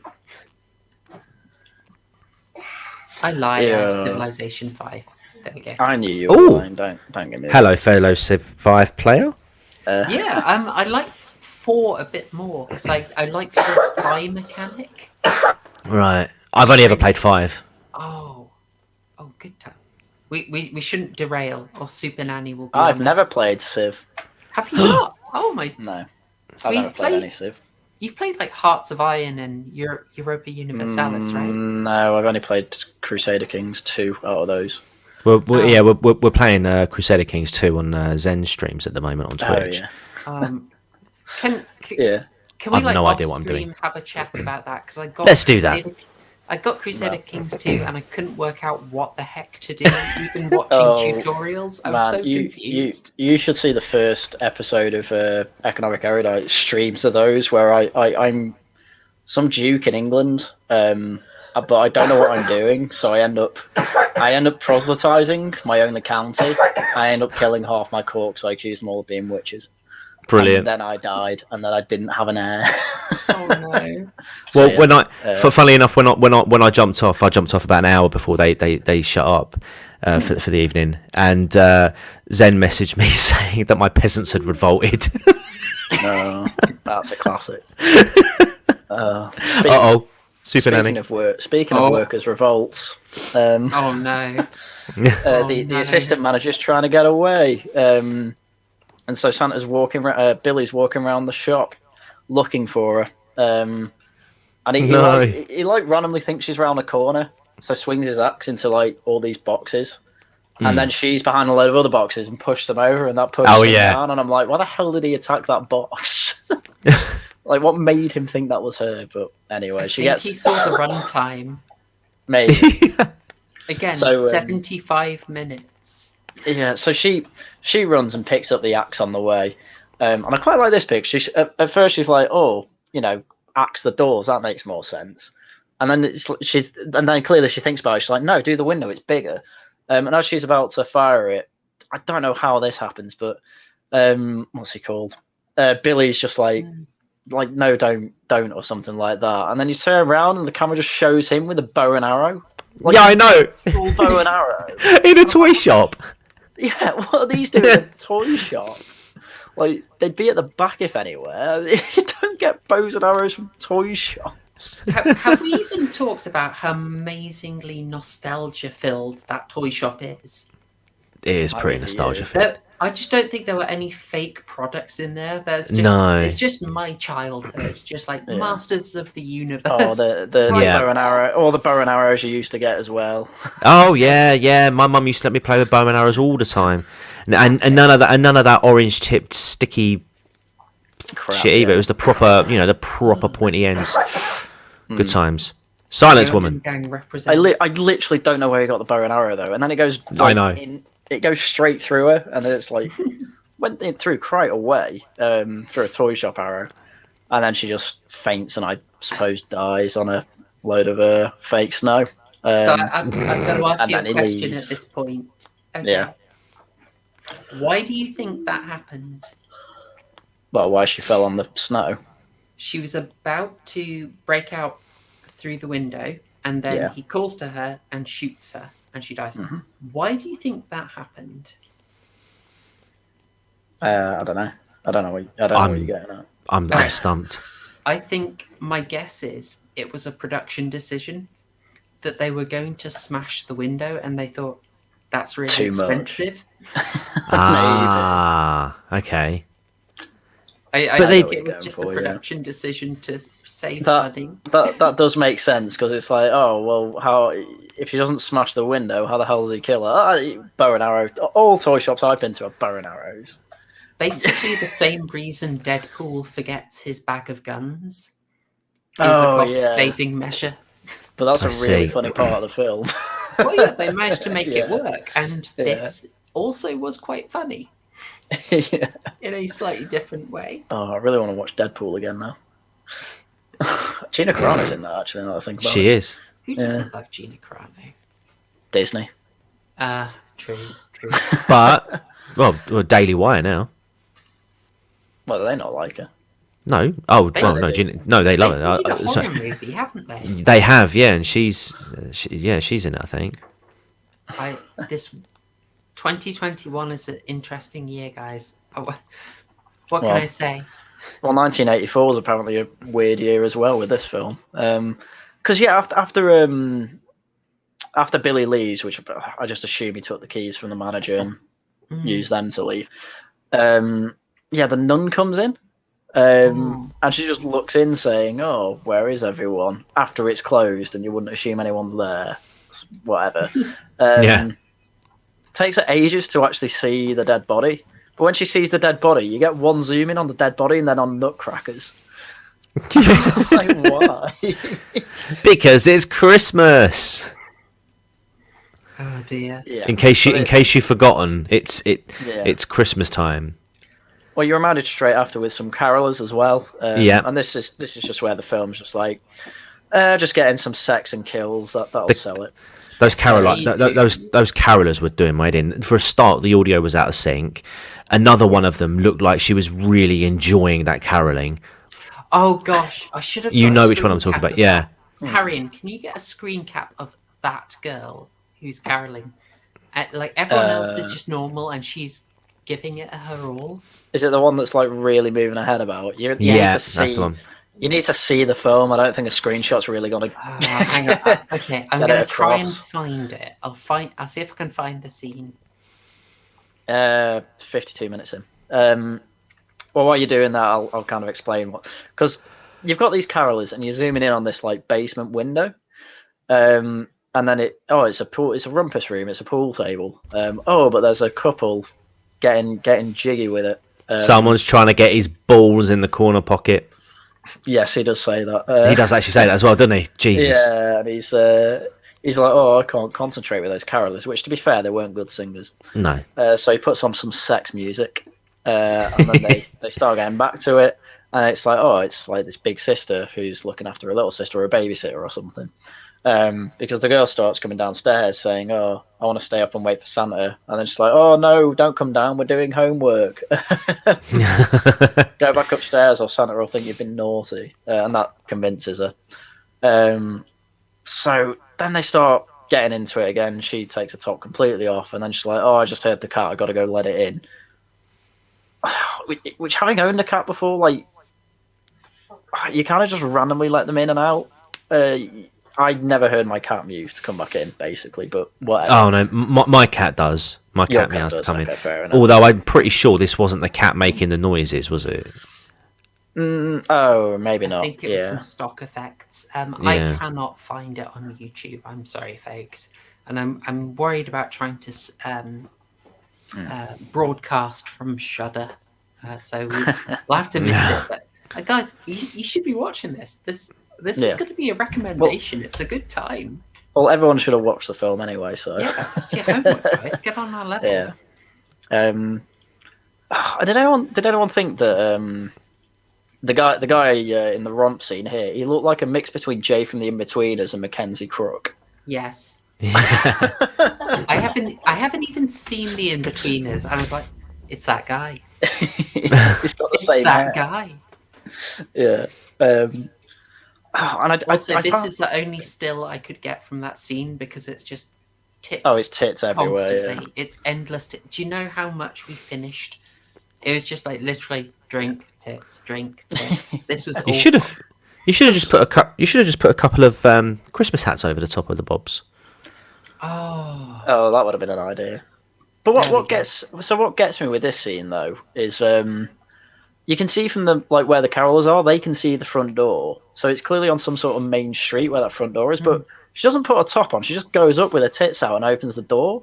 Yeah. And then you're gonna have 15 carolers seeing her with a wax out. This is the most concentrated horror movie logic in the whole film. It's nothing makes sense. It's all dirty. Her sister is coming down to check on them, and they're like, "Oh, I hope she didn't hear." It's like she obviously heard. Yeah, that's why she's coming down. You romping. What the heck? To be fair, he put on the music very loud. But what got me is that it wasn't like a kind of, all right, I've got my top off, I'll just peek out with my head. No, it's just open the door and it's here's my tits, boys, outside the door. Merry Christmas. In fairness, that is restrained for Linnea Quigley. She takes everything off within about 5 minutes of Return of the Living Dead. All right, fair enough. But then, so she's there letting the cat in, and then a cat goes in. She shuts the door, but oh no, Billy's there for some goddamn reason. I don't know why. I don't know why he's there, but then he just breaks the door down with his axe, shouting "Punish!" Again, it's I feel like it's because like Friday the 13th. Jason always seems to know where the teens are horny bonking. It just kind of feels like he gets a sense of it, It gave me a newfound appreciation for Scream. I'll say that. Yeah. Because I mean, all right, fair enough. He's at the front door, but she doesn't run to the back door or anything. She just runs into a wall and then throws the axe at her. Yeah. And then he lifts her up, and as you can see, there's a stag head on the wall. So he pierces her through with the stag's antlers while shouting "Punish" with his Lenny strength. So she's dead. That was fun. And then you've got Jay downstairs being like, "Oh, I'm gonna kill her. What's she doing if she's playing a prank on me?" So he goes up, sees the door knocked down and the cat in the corner scared, and he's like, "Oh, where are you, Denise?" And then I love the idea that he didn't hear this 2-minute fight and scream thing. Yeah, you'd think he'd heard the door going down, but all I can think is that he's got the music on really loud, which it was pretty loud, but it wasn't that loud. No. So Santa's there saying naughty, Billy, I should say, and then he starts to fight him with a fire poker, hits him in the head, and he goes over the banister to the basement. It's interesting that you actually get this guy Jay from the Inbetweeners taking him out and oh, okay, cool. Yeah, and then he calls the police, but then instantly Billy's there again, and he just throws him out the window in one of the most ridiculous throw out the window scenes ever. Because he rips his shirt off first, trying to lift him up, but then he just lifts him up again and then throws him out the window. But he's got this massive pane of glass just coming out of his chest. Lenny strength, yo. Yeah, but how the hell did that? Go through a window and then have a massive pane of glass sticking out of you. It was really weird. But then he notices the girl's there. He says, "Have you been naughty?" She says, "No, Santa Claus. Are you sure?" "No, I've been good." And then he gives her a box cutter. And I'm just like, what is going on? I thought this was actually, again, this maybe more intentionally than the scene where he's having the kids visit him in the grotto in the toy store, where I found that movie unintentionally really disturbing. Yeah. This I This is thought was disturbing. Yeah. I thought this really did work as genuinely quite scary. Like a kid actor could have screwed this up for us. Oh But it yeah. was- Another comment, by the way. I hate the kid actors in this film. But I think We're the trying to girls are the stay best at it. focused, Rob. We're doing our best. There's a lot of Hold down. Hello, well, I'm glad that you finally found this podcast. Welcome to your first viewing. I mean, What, you hated the kids? I didn't like the kid actors in this. No, the only good one was this girl, I'd say. Yeah, she was nice. I mean, the choir is just kind of, you can't look anywhere but the kid who's like really bopping out. Yeah. Yeah. No one told her to tone it down, and like that's so weird to me. Yeah. So it is. Yeah, it is a bit creepy, this bit. And it works to an extent, but I'm just like, what is going on? There is a genuine moment of He's threat. trying to be Santa. Yeah. Yeah. He's, because it could go either way at that point. Yeah, I really don't think they wanted a child's death in this film, despite all the tits. No, but else. I think they wanted to give the impression that it could happen, because if she'd said, "Yeah, I'd be naughty," then yeah, he would have. Who knows? Stabbed her. Yeah. Yeah. He wouldn't be he'd be giving her the box cut still, but just in a very different manner. Yeah. So it's very nicely judged. I think it's maybe a rare case of this film knowing where the line is and drawing back before it stops. Yeah, it does establish a code for Billy. Well, kind of. What annoys me is that the manager and the sub-manager, whatever they were in the store, they didn't do anything naughty. No, but they were drunk. I suppose. Yeah, and that's probably bad enough. I don't know about that. If his granddad was a drunk, maybe. I don't know. Well, again, Catholic upbringing from the orphanage. The Catholics are not against alcohol. I can guarantee you that. Well, maybe not, but Mother Superior, perhaps. She Maybe. like she hates the idea of people enjoying herself. She's a right Mary Whitehouse. There was even that scene in Christmas. Like, sorry to go back a bit, but that Christmas scene when Billy has to sit on Santa's lap. Did you hear her? She sort of looks down at the children opening their presents, and she's like, "Oh, what is it?" She says. She says something along the lines of, "Oh, I see a lot of." I see a lot of selfishness or something along those lines when they should be grateful. Like she's superior.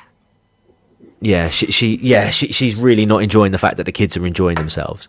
Yeah, true. And I don't know, because there's a scene later where she's saying, "Oh, right, thank you, letters to Santa and all that," and it just says, "None of you listening, are you?"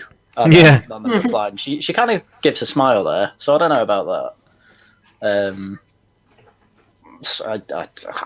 going to be very defensive of the nuns, apart from her methods. I thought she was interesting. Like, there is merit to what she does, even if the film is trying to put a lot of the how can I say, make her part of the blame.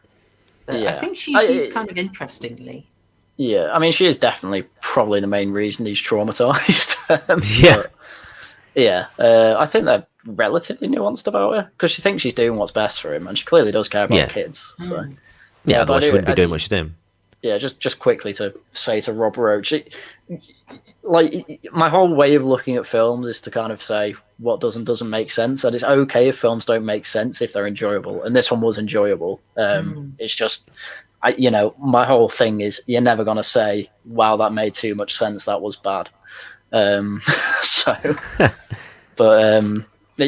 mean, I'll carry on with the plot now anyway, because he's given her the box cutter, and then you get to this bit with two policemen driving around, and they're like, it's established the police are looking for a Santa, and it's like, oh, it's Christmas Eve, we're looking after Santa, the irony.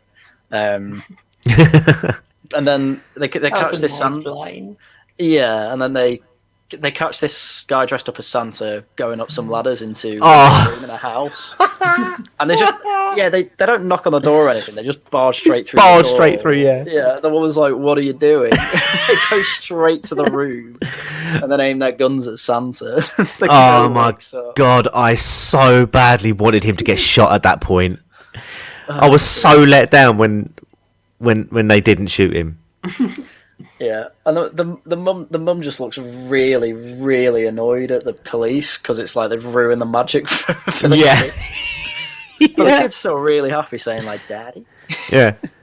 So then, there's a scene where you see Billy walking down a dark road. Car just goes past and ignores him, and then I really just kind of want to. There's not much to talk about this scene apart from the fact it's funny.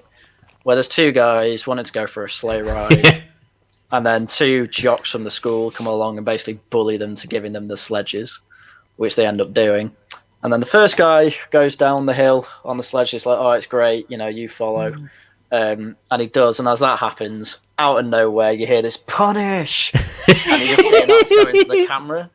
And it was so funny. The sledge just comes down with this headless corpse, and then you see the head rolling after. And I'm just like, it's a great little scene. It's so much fun. Brilliant. Yeah, it's very Final Destination. The best part about this film are the kills. What ties them together, maybe not so much, but no, I still enjoyed that. But yeah, I mean, this felt like just 10 minutes of filler. Yes, which it was very enjoyable filler. So and can I point out something that is sort of a problem? Yeah. So we get after this after this sleds scene, you get a scene with the police, and the police saying, he's evaded us all night, and it's like, I could have done with a scene of that. Like, if you want to fill up the time. Yeah, just give us a little bit of the police trying to follow him around. Just give us a few minutes of that. That would be fun. It's like, oh, we can't catch this guy. He's walking slowly down a road. Like one detective being made aware of it, and like just having a couple of little scenes, like they did with Misery, when the scenes were broken up by that sheriff having investigating. That could have worked. Call me a hack writer, but wouldn't you have liked a scene of someone seeing him do some of the murderings, calls up the police, and you get a scene of some old donut-eating cop taking it and then hearing, "Who's doing it? Santa Claus? Get out of here!" Hanging up. Wouldn't you have loved that scene? I need a Santa Claus for you. Oh, Rob Roach in the chat, dialogue is cheap. It certainly was in this film, I must say. Film, yeah. It was all over the place. And you have that detective scene to kind of establish, he's clearly smart, which you're like, show me a scene of it then. Yeah. Then it's like, it's just establishing that he's clearly heading back to the orphanage to punish the... I can only guess it. Well, you find out he's going after the elder mother, whatever she's Mother called. Superior. Mother Superior, that's it. And that's the scene, as I said before, where she's with the kids and kind of smiles when they're ignoring her. And she's in a wheelchair now, which I don't know why, but she is just old age. I think it's. I don't know if it is the case, but I think in the second one. Oh, actually, no, I'm not going to get. We'll cover that next week. So yeah, I did. That was so funny. So yeah, the detective calls all units and says, "Oh, if you're near that orphanage, a murderous Santa might go there, so watch out." And it's also established why they can't actually phone the orphanage, and that's because some little bastard kids on the phone playing with a doll, being like, "Oh, I'm on the phone to." Well, I was about to say the mother, but that'd be a bit dark. Given it's an orphanage, so she's on the phone, pretending to be on the phone with someone, but leaves it off the hook. So, all right, fair enough. I can imagine kids being that stupid. But then, as Santa's just walking towards them, and all the kids are like, "Oh my god, what's this?" And then round the corner comes this policeman, and he gets his gun out, draws his gun, shouts to Santa, "Stop you!" And then he just ignores him and then shoots him like 3 times in the back, and then there's blood splatter on the one of the kids' faces as well. Yeah. And then you get this scene with the cop just standing over it, and then the sister's like, "Oh, children, get inside," and it's like, then there's a scene where you're with the detective and the nice sister.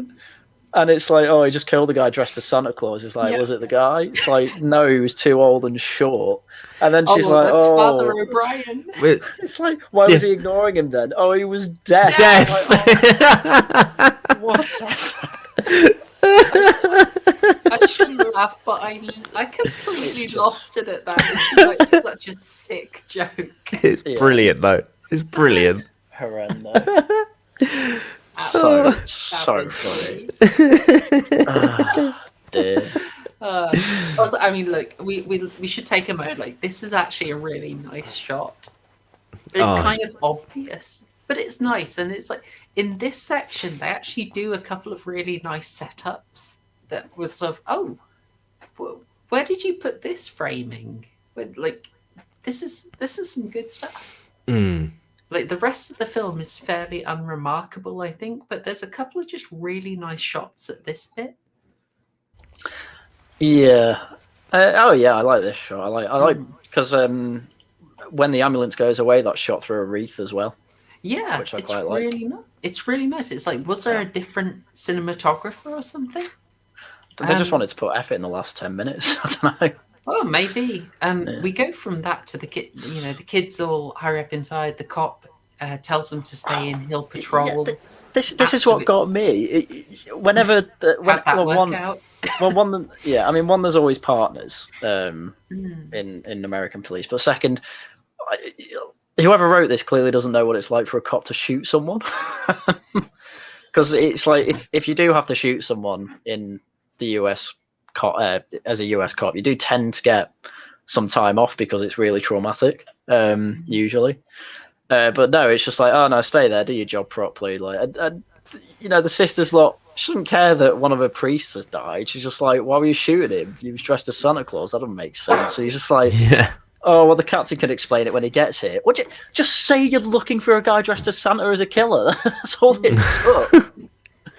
But it's like, oh no, I'll patrol the grounds. It'll be fine. So he does, as the other cops try and get there, and he notices some sort of cellar access from the outside. The door's open there, and this is just more padding, really. He basically investigates it and doesn't actually find anything. And on the way back up the stairs, you hear again, "Punish!" and he gets the axe in the chest and he falls down the stairs. And it's a total Shining reference. It's possibly, yeah. It's 4 years after The Shining. 4 years. So. That's what I feel like. I feel like these kills, these kills are referencing other horror films before it. I swear, from the superhuman strength of Michael Myers to, the horny bonk radar of Jason to, now The Shining. There's an element of inspiration in each one of these. I'm fairly convinced. There's also when he dies. There's actually a lovely shot where you just stand outside with Billy, and then you're looking down the stairwell, and you just go down there, and the camera slowly adjusts, and it's just a really nice shot. Yeah. And again, it's one of these. Oh, why aren't you bringing your A game to the rest of the film? That was really nice. Yeah. Such a bizarre movie. Yeah. So then after this. He picks up the axe again, heads towards the house, beheads the snowman on the way. Which is what makes me go, I think he just wants to kill people. I don't think he really has that much of a code outside of don't kill kids. Which, fine, whatever. And he knocks on the window, gets the kid's attention. And he's like, hey, it's Santa. After they've just seen Santa get shot in the back. So I guess no questioning there. So I think it's actually gone. But Haryan, that wasn't the real Santa. That's why the kids aren't fussed. Because the real Santa's coming into the house now. With his beard on, not right. With his beard, but his beard off and an axe in hand. Oh my god, it's an American Psycho reference, even though that was made after this film. And they can see Stephen Crowder isn't messing around. Oh my god, yeah. You kids need to be chopped to pieces. Change my mind. Punishment is good. Change my mind. I So think I need to shoot that. yeah, I'll shoot so he that goes. after the stream. Yeah, so he goes in and he's about to kill her, but then just in the nick of time and not needing a kid to open the door for him this time, the detective and the sister come in and he's shot in the back dead. And an axe on the floor, and they're like, what does he say as he dies? He says, "Don't worry, kids. You're safe now. Santa's dead, or Santa's gone." Yeah. And then he says that, zooming on his dead face, pan up to the axe, and then I think it's his little brother. It's his little brother. Yeah. Yeah, and he's just really annoyed, and he just says naughty, and then the film ends. Sequel bait. Yeah. I love how Mother Superior just like shrugs his arm off in like a disgusted way. Yeah. You aren't worthy of me. This film has such a dark, cynical sense of humor. Like, the trauma it's doing to the kids, and then it's okay, kids. Santa's gone. There is some darkness in this film, and I kind of love it. This is very. I mean, it's cheesy as it's the most cheesy film I think we've seen. Without doubt, which I'll take. This is kind of the film I thought we'd get on the weekly. Look at that girl in the bottom left. Look at her face. I like the guy in the glass at the back. Yeah. Proper mouth breather. He's gonna go on and be the wizard master in Nightmare on Elm Street 3. Trust me. Nice. So, yeah, I mean that's it for plot. This is some quality traumatized children fare. You know, if you like your kids traumatized, this is the film for you. Why does the nun look like a man? Well, it was a complex time. Yes. Oh, wait. Where is it? Oh. I apologize in advance, and this is how Billy dies. Not with a bang, but with a wimple. The finest nun pun you will hear all week. There we go. Thanks, folks. Thank you. I'll be here all week. That's as good as it gets. Yeah. That's the best nun joke I have. How many jokes do I have? None. I was going to make a similar one. How many shits does she give? None. Don't make a habit of it. We done, guys? Yeah, we're done. We'll be here all night. This is the act shot leading up to Ricky. And nice. I mean, I kind of feel we'll just cut it off because you're going to watch Silent Night, Deadly Night 2 and tell us your thoughts. But I'm definitely going to live tweet it. You have Amazing. To. Yeah. It might be like when I watched the first Doctor Who episode and most of it's just me saying what is going on. Oh my gosh, Harry, you have no idea. Do you want to know what becomes of Ricky quickly in one what becomes of Ricky?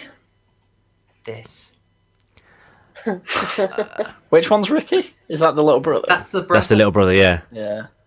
Yeah, the second film is helmed around him, and it's one of the most unbelievable performances you've ever seen. I mean, we could go further into looking at what happens to Ricky, if you ever wanted to cover the third film. We should have made this an arc. Oh god, I've been tempted to do this because there are some series that have gone on way longer than you expect. Saw. Saw's an obvious one, but I'll give you a few others. Like think of Hellraiser.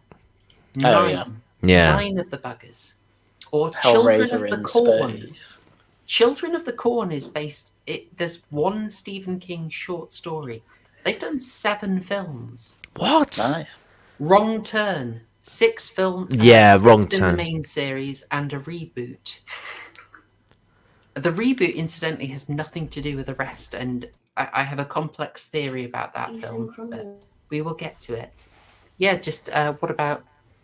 Well, I'll probably leave it there, but there are some series that go on way longer than you would ever expect, and I have been tempted to just sort of ride them all the way to the end. Yeah, I mean this one in particular, this particular franchise, I mean it goes way off the reservation in terms of its original theme.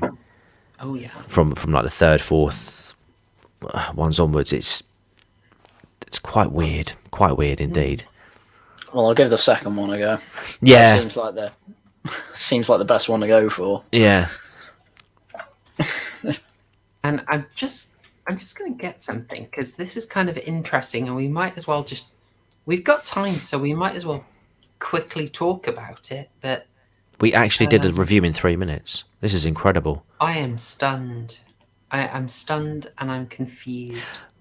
But so there was some news about this series that is incredibly timely. I'm sure you've seen it. Yeah, 21 Dissident, you know exactly what's up. Well, Haryan's going to give us his full review next week for the topic, so I can't wait. Oh, bloody hell. All right. Let's go for it. I might watch it Friday. All right. So, yeah, just something I noticed.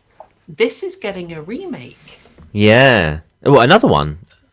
Yeah, this is getting a remake, and something else is getting a remake. Well, two other really interesting things. Hang on. We're getting a Texas Chainsaw Massacre second remake. It's a Netflix one. Oh, disavow. Yeah. Disavow instantly. No. Yeah. But it just got me thinking, like, do you remember a while back? Gosh, what was it we covered that was part of the initial Platinum Dunes wave when they started remaking all the classics? Oh. Come on, I'm scratching my Is this head. on your here. channel? Yeah. I'm gonna have to look at the playlist. I'm gonna see what we did. I will get it. Oh my god. Can you get it before I remember? Probably. Let's have a look. Oh, wait. Yes, it was Fright Night 2011. Oh, of course, yes. That was a good one. Yeah, that's the one we did. Now, that basically ended, it tailed off. Like, these remakes of high-profile horrors from the 80s and 90s, they never really stopped, but they tailed off massively. But it seems like we've suddenly hit a fresh spurt, if you will, a second wind. They've recovered and they're ready to have a second go, because we're getting Hellraiser, we're getting Texas Chainsaw Massacre, we just got Wrong Turn, we got a Candyman Sneedquel, we got Black Christmas 2019. Have I just said Texas Chainsaw Massacre again? And Silent Night, Deadly Night, they're full on back into remake mode. Oh, have I killed the stream? No, we're still here. Okay, sorry. Weird silence, yeah. It's just interesting. I've noticed, we have hit a second wind of remakes. Yeah, I'm not happy with it. Yeah. Well, yeah, the problem is as well is that obviously, like everything nowadays, they're probably going to try and put some sort of message in it that's going to annoy everyone. Yeah, I mean, and because of that, they're not going to be able to portray this to portray the remake in the same spirit that the original. I mean, could you again? I was surprised enough when they remade Friday the 13th that they kept they kept boobs in there. I mean, stupendous boobs at that. I mean, that was the. They went. One. Yeah, the best of the remakes. Yeah, I mean that went all out with the old. I mean, that seemed to really sort of pay homage to the originals, right down to just that minutiae detail. Whereas I think if they try to make, but bearing in mind that was 2009 that came out, so you know, culturally, it's a bit different nowadays. 12 years on from that, I don't think if they try to make a Silent Night, Deadly Night and try and have as much bobbage as they did in 1984, they're not going to be able to do that. They'll never manage it. You'd have they to won't do it. smuggle your own boobs into the cinema. And it's and it's purely because people nowadays are just too afraid of offending people. Even I mean, they could do it. Don't get me wrong, they could do it, but they'll just choose not to because they don't want the fallout from Twitter. Do you reckon they'll keep Billy's stupendous moose knuckle? Probably. Oh, damn. Because it's okay to objectify men. Oh, that's true. That's cool. So that standard doesn't need to be upheld when it comes to us. Yeah, so I find that really interesting. I noticed Fez did raise I Know What You Did Last Summer. It got resurrected, yeah, it did, but didn't it? It got resurrected as a series. It did, yes. Now, I haven't. That came out for Halloween. I haven't watched it. I'm sorry. I thought the first film was pretty good.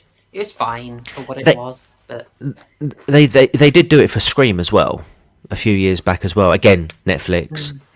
Well, I think that was pretty transparently. You know what? That kind of worked okay for Scream. Let's do it for I Know What You Did Last Summer. But yeah.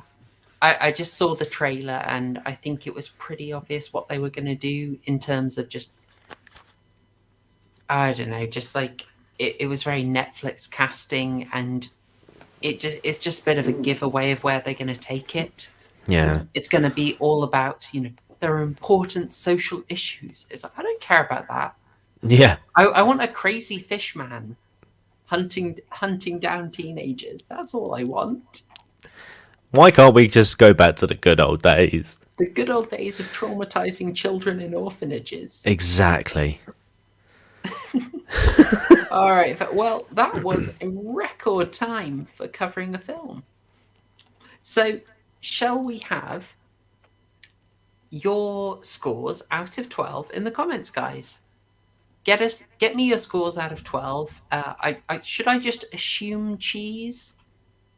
Oh, you can assume cheese, but I don't think my burgers actually have any meat on them. I think it's just pure cheeseburgers.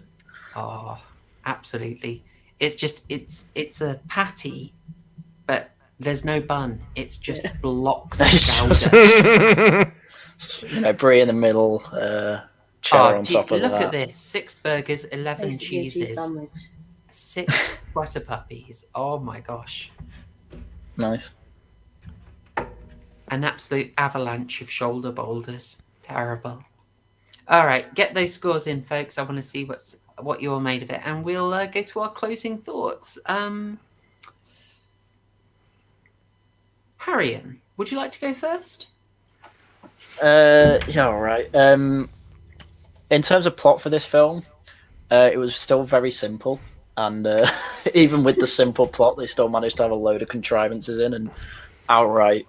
Not holes, but the thing like when Billy needed to get through, he needed a kid to open the door, but the detective can just get through. And a bow and arrow in a toy shop. I'm just like, what?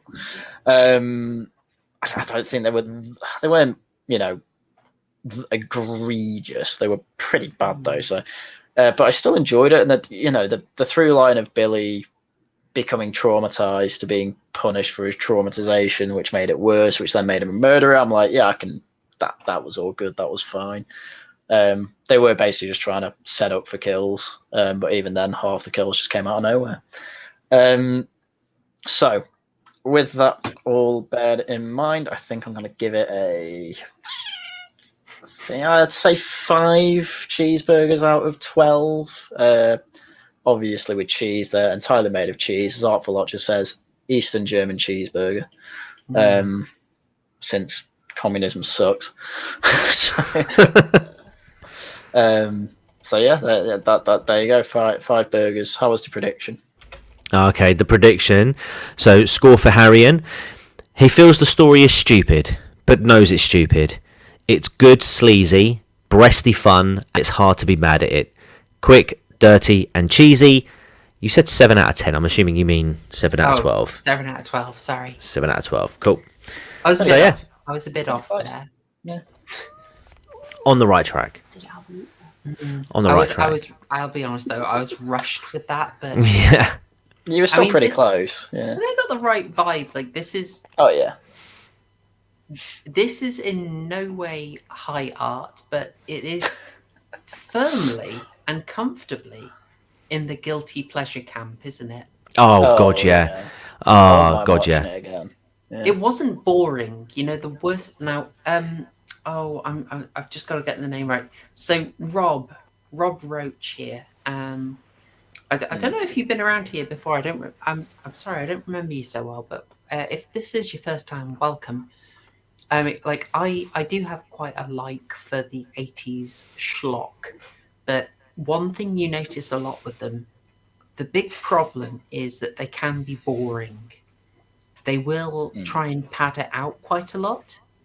Like Lucio Fulci's Zombie Flesh Eaters is an absolute hoot. There is some absolute madness in that film. A zombie fights a shark, guys. You know, it gets pretty wiki wild out in the West there, but it is also padded more than actually. I'm not going to complete padded more than an American football player's outfit. The scene of the police investigating a boat in the beginning, it takes about 6 minutes longer than it should. It's torturously long before you get to the good stuff. This one, okay, it's 75 minutes when you saw it, but it doesn't waste your time. It's very quick. It's just I'm seeing the 80s fun get posted in chat. Good call, guys. It doesn't waste your time, and I kind of respect that. Even the extended edition, the uncut, is 85 minutes. You know? Is that just extra kills or what? No, it's just little extra shots of certain kills, like extended bits of kills, and just other little meaningless bits just thrown in, like the scene when at the toy store when Billy goes to the back. There's just like a couple of extra shots of the manager and assistant like hamming it up, and him walking towards the door. Did we discuss this on the actual stream, or did we just discuss it backstage? The difference between the extra material and the original cut? Yeah, it was backstage. So if you guys caught the extended version, you will have known, because A, because of the runtime, but B, you would have noticed that some of the scenes, the quality of the sort of image sort of dips quite dramatically, and essentially that's just because people have gone in at a later date after the film was released and just added the deleted scenes from the movie and put it into the film, basically, without brushing it up in any way. Yeah, it clearly hadn't been remastered at all. Yeah, and this was something that caught us out when I first watched it with my wife, because again we watched the extended version on both occasions, and the extended bits, you can tell when they're extended. So some of the bits don't really make much of a difference. Like I said, there's one bit when he's just walking towards the door and it's just a few extra shots of it, but there's other bits as well. So like, for example, the bow and arrow death, there is an extended shot. The censor board didn't really want that image of her with the arrow coming out of her front to be visible, so that's why in the theatrical version you just see her get hit in the back and then she slumps. Obviously you get her turning around in the extended cut, and there's also when the other woman's impaled by the deer, again they didn't want that to go on too long, so you only got the silhouette in the cut version, but in the extended version you get that bit when you see it coming through the front of the stomach. Yeah, lovely stuff. That was very. I thought beautiful. That looked lovely and grisly. I wish they'd remastered that. From the effects perspective, that was my favourite kill. Yeah. Oh, it did look so good. I loved it. Can we get your score and wrap up thoughts? You can, yeah. I mean, this film for me was a special one. This is one of the films that me and my wife got on one of our infamous mug off nights. So, for those who don't know, I've mentioned it before, but me and my wife at one stage we would regularly rent movies off of Virgin Media, like the bargain bin section, and this film came up. And the intention was that we would get a horror film that we knew was cheap, was going to be really bad, but this one was so. But this for me is the horror equivalent of The Room. It's so bad, but it's so good. You know, It's not Room bad. well, I don't think nothing can get to that level. But in terms of comparisons, this film for me was so bad at the time. It was like, you know what, I could watch this again, and I could watch it again and again and again. It's brilliant. You know, There was nothing like "Oh Hi Mark" or "You're Tearing Me Apart, Lisa." No, You wait no, until the it's true. second one. Yeah, I can't wait. but yeah, it was a memorable film, and I've spoken to Proper Horror Show about this movie before, and I'm really pleased that we got to cover it again. I mean, there's more cheese in this film than a Dairy Relief Factory, but yeah, in terms of my score, it would be just for the pure cheese alone. It's a solid 8. It's got nostalgia feels for me, and it's more of 2 buns smothered in cheese with a burger somewhere in there, but it's like a whole mountain of cheese. Oh, I couldn't agree more. Nice. All right, so I'll go for my closing thoughts because we kind of got it all here. Oh, Mergoot's just coming through with all the classic 80s schlock here. We may get to those, man. We may. Basket Case, I'll never get Haryan to watch that. He's got standards. But I'll watch closing anything. thoughts. Closing thoughts are I went in having seen just a second, and that set my expectations off a little bit. But I've got to say I was pleasantly surprised. This was fast moving. It largely avoided sort of, how can I say? It's a crass movie. It is a sleazy movie, but I think it did manage to stay just over the line in terms of not creating a bad vibe. You know, and that's a delicate act, and that's just the sign of good judgment. There's some good shots in there. It's moving very speedily, and you get lots of moments that keep you interested. Like the toy store manager is just an absolute hoot. He really livens up the whole film while he's in it, which is fantastic. So it just moves along breezily, and its sort of very sick sense of humor is very sardonic, and it sort of helps you know that the filmmakers are sort of bringing you in on the joke, and it also doesn't stint on the gore, so you get the gore you wanted. So it's a cheap, sleazy, fun horror. It knows exactly what it is, and it doesn't try to do anything else, and you have to kind of respect that. So I have to give it, I can't rate it super highly, but it's a guilty pleasure. It's a guilty pleasure. And I could watch it again, to be honest, because I had a good time. So it's probably going to be about a 7 for me, a 7 out of 12, maybe an 8 if I watched it in company, because it's a good company film. It is. Yeah. Even alone, it was enjoyable. Yeah. Richard, are you asking about this movie? This movie in the original is you got it TCG, yeah, 75 minutes theatrical, 85 minutes extended. It's on Shudder, but you can probably find it elsewhere on the internet. It's on BitChute. It's on BitChute, and I think you said as well it was on YouTube as well, didn't you? I found bits of it on YouTube. I was trying to find it. Someone's got part 2 cut into different pieces. So, right. But not this one, alas. Anyway. Okay, fantastic. Yeah, Richard, it's a good laugh. It's a good laugh. If you're not liking it in the first 10 minutes, switch it off, because the vibe is quite consistent, to be honest. But if you're kind of enjoying the sort of silly vibe of it, then, then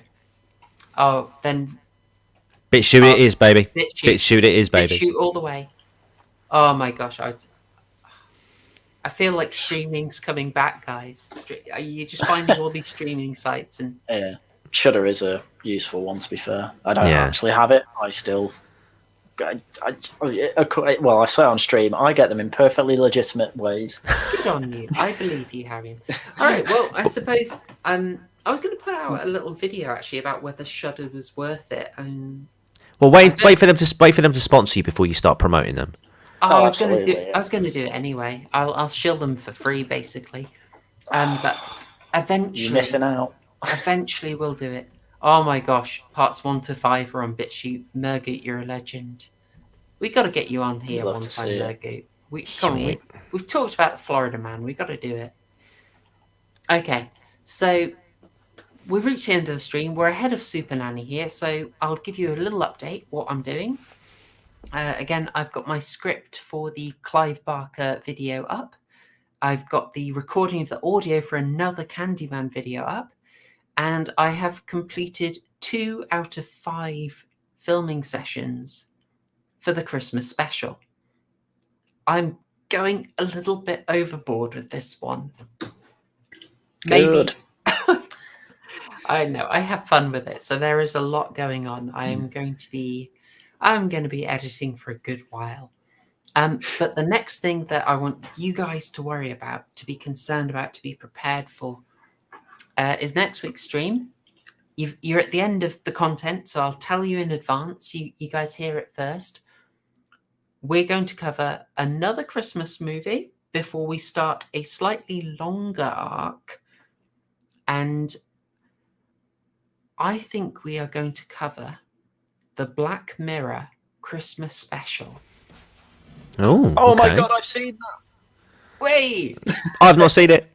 All right. Yeah, who's in that I know? It's John Hamm, it's Una Chaplin, who was in Game of Thrones, and it's oh darn it, Rafe Spall? Yeah. Is it called White Christmas? Yes, White Christmas. Yeah. Black Mirror, White Christmas. It's really good. It's very special, and you should watch it. Now, I was going to say that we do that and the Christmas episode of Inside Number 9. So do a bit of a recent British horror. I think with Haryan's topic, we might struggle. So I would say let's try it. Tell you what, I'm going to put it in a banner so it's easier. One I've seen. You can try, if you can watch both, you've ended up watching some really good stuff. So I have to watch 3 films for next week. Yes, and Okay. you'll love it. Okay. Good job you got no life in it. True. You're getting savaged, and she's not even on the stream to bully I know. you. That's why That's why I've been on mute most of the time. She's just been wrecking me. Okay, hang on. I'll just get this in here. Sorry, I'm the slowest typer, guys. Do you want to talk, TCG? Do you want to start just anything you'd like to shill, sir, while I'm typing? Yeah. So I haven't worked on a video in a while, but I'm going to try and find some time to get that sorted out because it's been a while. I've been so busy at the moment. But with regards to upcoming content on Friday, we're doing another Laughing at the Florida Man stream. This will be the 4th installment. The first 3 are available on my channel now. Haryan and Proper Horror Show along with Mergoot were present for the last one, so thank you for attending to that one. This week, though, we will actually have an intentional theme. Ooh. I did that. Drum roll? You can drum roll. Oh, you can. You've got. You should have the image actually saying that in the Discord. Feel free to share that. Right. I'll just give me a minute. Yeah, no worries. But yeah, so it's a bit more of a laid back approach compared to the sort of like the dark content that I normally put out, where it's all doom and gloom, where having a bit of a laugh at some of the antics that the Florida man gets up to, taking good advantage of those sunshine state laws that they have over there, and getting some really like entertaining stories that come out the back of it, and just have a little bit of a chat, have a little bit of a laugh with you guys as we do that. So this week, hopefully, Proper Horror Show will be attending, as will Mergu again. Haryan unfortunately isn't going to be available for Friday. I've got one other guest on lined up as well. Should be Zen returning, and I'm looking for one other guest at the moment, so I will hopefully have that confirmed in soon. That will be released on. We'll be going live Friday. This time we'll be back at the normal time of 8 p.m. So yeah, hopefully we'll see you there soon. Chloe, you got a super chat, by the way. I know. I was just about to get to that, so I thought I'd show you that quickly. Look at this amazing artwork. Awesome. So yeah, awesome stuff. Yeah, come and see us on Friday. It's going to be great fun. It's going to be absolute great fun. But just before we get into that, I thought that we do have a super chat, which is fantastic. 21st Distant, thank you so much. That's really appreciated. $20. Thank you for the excellent stream on this classic film. I'm really glad you liked it, man. I'm really glad you enjoyed it. You're very welcome. Yeah, that is much appreciated. Excellent. Thank you. I don't know what to say. Thank you. All right. And that does really help. I have got Adobe fees to cover. Numerous Adobe fees. And also I feel a bit embarrassed. I'm too English to do this really, but if you'd like to support and you don't like giving via super chat, it's absolutely fine. In the description of the video, you can find a link to a subscribe star, and you can help fund my crippling Adobe fees, and also a secret project codenamed TLBL, which once I've got enough support, I will get off the ground, because it's a big one. But yes, again, thank you, 21st Dissident. That's really appreciated. Cheers. Yeah, thank you. Yeah. Haryan, anything to chill, sir? I see you've been busy recently. Yes, I made a video today, just some updates on other stories I've covered in the past. Tash is bowing, you can't see her. Yes, an update on misogyny becoming a hate crime, Stonewall getting dumped by everyone, and and Bristol thinking that having the name Colston makes you the devil. So go watch that. That's good. No Laughing at the Guardian this weekend, I think. No, it's this week. I didn't plan it. I might have a Laughing at the Guardian this weekend. I haven't decided yet. You idiot. I think it's because I was planning to see you before you're off. Oh, I'm not seeing you now, so I might. I need an emergency organise that then. Sorry, Right, guys, get a room. sorry. 21st Dissident in the chat. Nice horsey, Tash. No, what? That's actually Haryan. She's just accidentally face revealed him. Oh, You need to have a word with it, dude. Oh my gosh. Oh yeah. Well, Can we that's end good. this stream before she destroys me? Well, Nope. no, I've got to Stop. watch your video you put out today. I've got to watch that, Harry, and I'm excited. And also, Yeah. I've just seen Artful Lodger dropping £5. Thanks so much. Really appreciate it. That's awesome. We've covered Adobe this month. I'm very happy about that. No, that is great. That is much appreciated. I'll be honest, Artful Lodger, just between you and me, I might not use that for Adobe. That might go towards sweet corn and blueberries for the chickens. You know how they are. Wholesome. But we should probably draw it to a close here, because this is a one time in a long time that we are going to be ahead of Super Nanny. So yes, I don't have anything else coming out imminently. There's a heck of a lot of editing work and a heck of a lot of filming. Tomorrow I'm actually filming on location, because I've got Doug Walkeritis apparently. So probably the next time you see or hear from me will be on Laughing at the Florida Man with TCG, and then next Tuesday when we will cover Black Mirror, White Christmas, and maybe inside number 9's The Devil of Christmas, if we get time. You're going to have to send me a list. I'm going to forget. I will. I'll put it in our Discord. Oh, good. All right. So renewed thanks to wonderful co-host. It's a fantastic having you on as always, and to always fun. Yeah, and to chat. You're absolute stars. Very generous tonight. It's much appreciated, and I love the 80s schlock appreciation you guys were throwing in. That was fantastic. And if you're watching this on the rewatch, I hope you enjoyed it. You've got your horror homework, and I will leave it there. Thanks, y'all. Cheers. Hashtag Shield Gang.